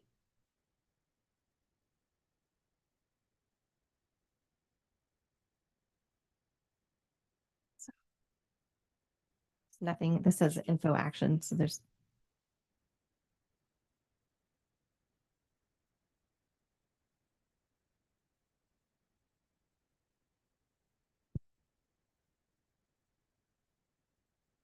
Are there any questions or comments on this one? If not, I'll entertain a motion. I move that we approve the September 23rd CSBA updates as presented. Second. Okay, we have a motion from trustee Mayo and a second from trustee Barrios. Trustee Barrios? Yes.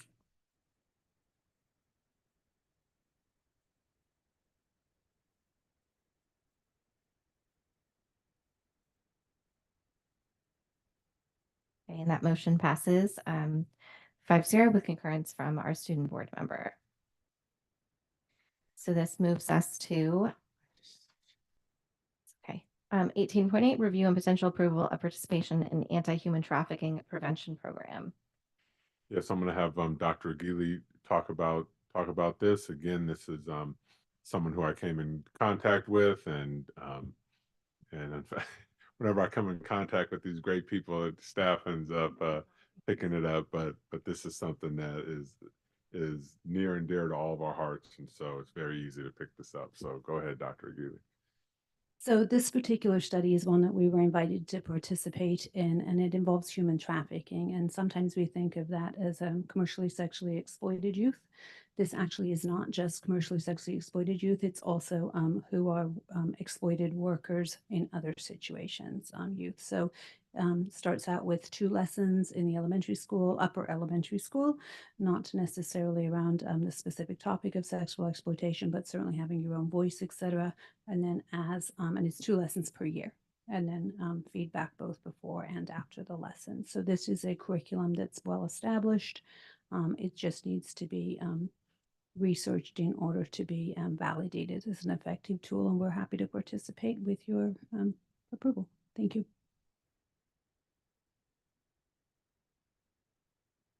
I just had a question. So it says no fiscal cost to the district. Who teaches the lessons? Is it just built into the? Yes, our staff will be trained, and we will use existing staff in order to do this work. Okay, thank you. I make a motion to approve participation in the project as recommended by staff. I'll second. Yeah, mine says just info. Okay. I'm seeing a lot of enthusiasm. Oh, does it? Well, I mean, as a topic, Mm-hmm. We'll do rerun next meeting. I have a bad habit of doing 2 separate meetings. I'll try to double it. All right, so we'll come back to this one. All right, so that brings us to 18.9, public hearing and review of a extended school year waiver for 2024. So I will open the hearing. No, is there any public comment? No, I will close the hearing. All right. So that moves us to 18.10, Established Board of Education Committee assignments for 2024. All right. Right, we have to vote. Thank you. All right. Thank you. It's too So were eager. these dates shared with the CAC committee? They were. Thank you.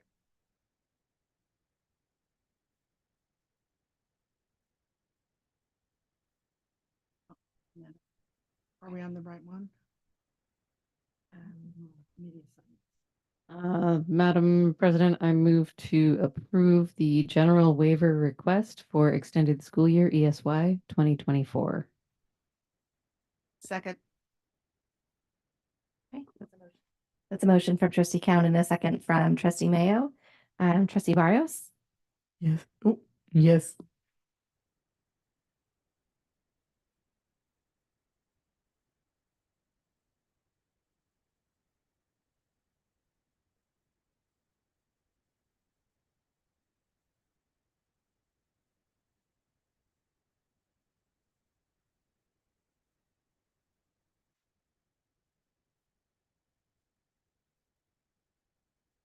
and that motion passes 5-0 with concurrence from our student board member.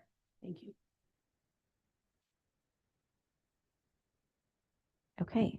18.10, Board of Education Committee assignments for 2024. I put these together based on the feedback that I received, and I just thank you everyone for serving as liaisons on these groups. And all of these committees do important work. I did add the class size reduction exploratory committee to the list because it seemed important to have kind of two dedicated folks there, just so that people knew kind of who would be in attendance. And then hopefully just kind of everyone is able to make these meetings. If you kind of have any questions or concerns, please let me know. I just have a comment more for all the public that's here. Well, hopefully people are listening at home because I think a lot of times people get confused. They come to the meetings, they expect us to interact with them. So I'm going to read, we just happened to get our new Brown Act book today. So I'm going to read right out of it. These are standing committees, which means attendance of a majority at an open and noticed meeting of standing committee of a legislative body provided by the members of the legislative body who are not members of standing committee attend only as observers. So it means if there's 3 of us there, once one of us starts talking, I'm not going to talk because that, in my mind, is a violation of the Brown Act. But if I want to go to the CAC committee, I know I'm going just to watch and I'm not going to open my mouth, and then whoever the representatives are, they can discuss all they want. But I think sometimes the people come and they feel frustrated that we're not interacting with them, and it's only because we're trying to be responsible board members and follow the Brown Act. Thank you for that explanation. And are you sure about the designation on the class size reduction committee? Because I know you shared you went to the first meeting. I can give you information on that. I was like, I'm a guru when it comes to the Brown. If it's a committee that has an open and a beginning and an end, like an ad hoc committee, or they are looking for an approval, then that doesn't apply. Then they can all speak. It's in here too. I read that. So then, look at. I'll probably attend as an observer kind of when I can. But I don't know that I'll, yeah, that's kind of it. So I appreciate you being a part of that group if you'd like to be. Okay.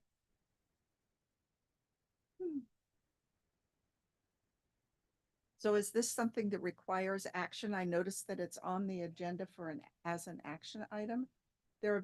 I just asked that because in some years that I've been on the board, the president just announced it, and other times we've had a formal action.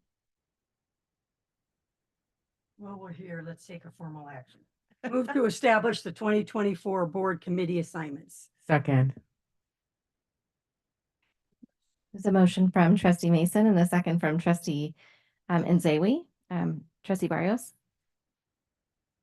Yes. No.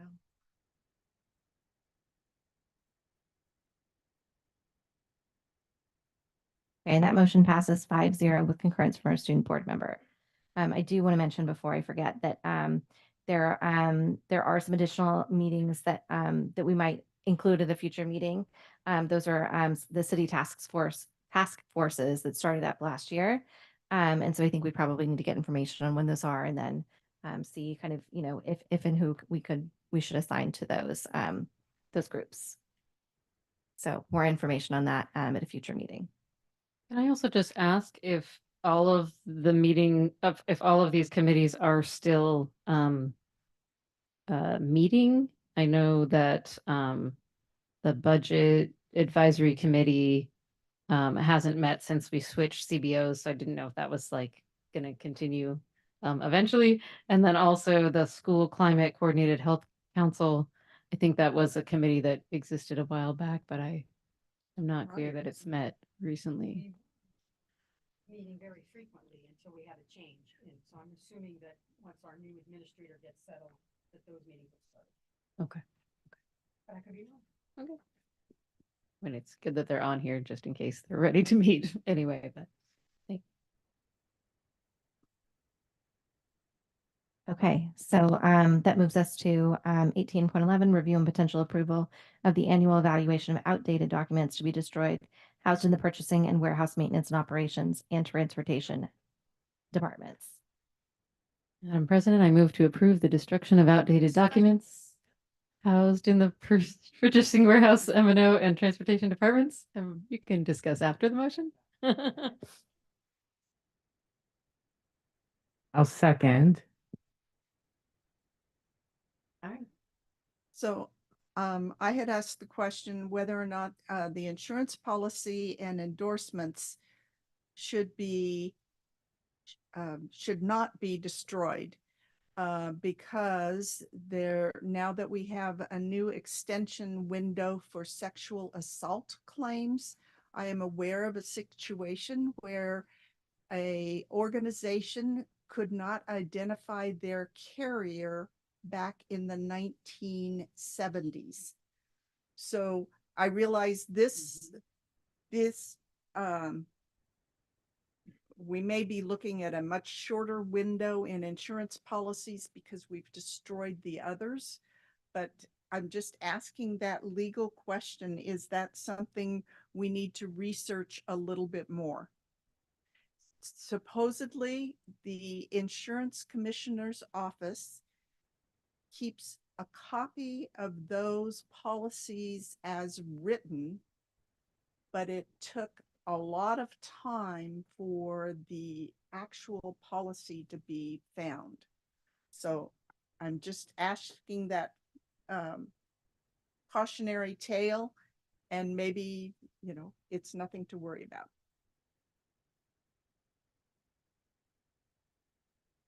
Whoever, yeah. I threw it out there before. I understand the question, and I think when we vet through those records, that we won't destroy those records that are related to what you're talking about. I tend to think that some of this is related to contracts, but we're aware, or I'm aware of the SAM claims and the ability to make sure that we can reference the documents that we need to reference. So we will vet through those. All right. So that's true, even if the claim hasn't been made yet, I think was her point, right? That these claims can be made anytime in the future. So we would just need to have the right insurance information. I would just say, as a word of caution for what we just have gone through, we should. Risk management. Yeah, go ahead, Elizabeth. No, I can definitely pull that section of the certificate of insurances out. A lot of times, we're seeing more and more of those years ago, and some of the documents we're going to be destroying don't even have that clause in them. But we can definitely archive those, and I do have them in a digital record, so I can destroy the paper copy, Right. but keep that digital record. And yeah, the statute of limitations is extended significantly, so it might be something that yeah, I recommend that we would keep it on, so we can keep that. So should we revise that line item on this list? Sure. Before we pass this motion. So instead of insurance policies and endorsements with no claims, how should we reword that to meet this need? Retention of the sexual and molestation and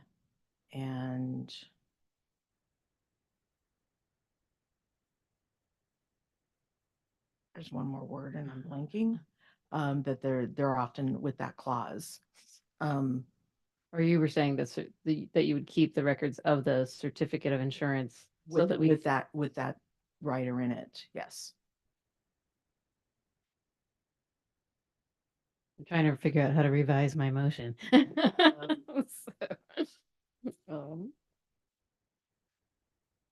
Okay. Destruction of certificate of insurances, not including the sexual molestation policies.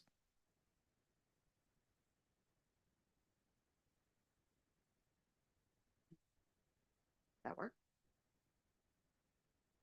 Okay, excluding destruction of certificates of insurance, including sexual and molestation college coverage.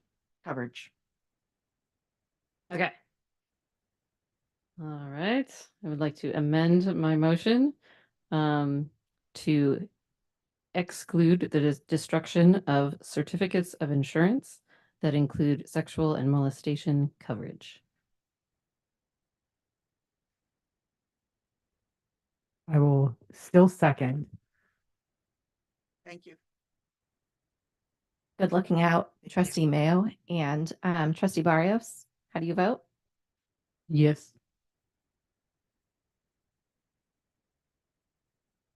And I know that will take them a minute to type it into the computer, but thank you, trustee Mayo, for bringing that forward. Well, maybe for not, but we hope it's for not.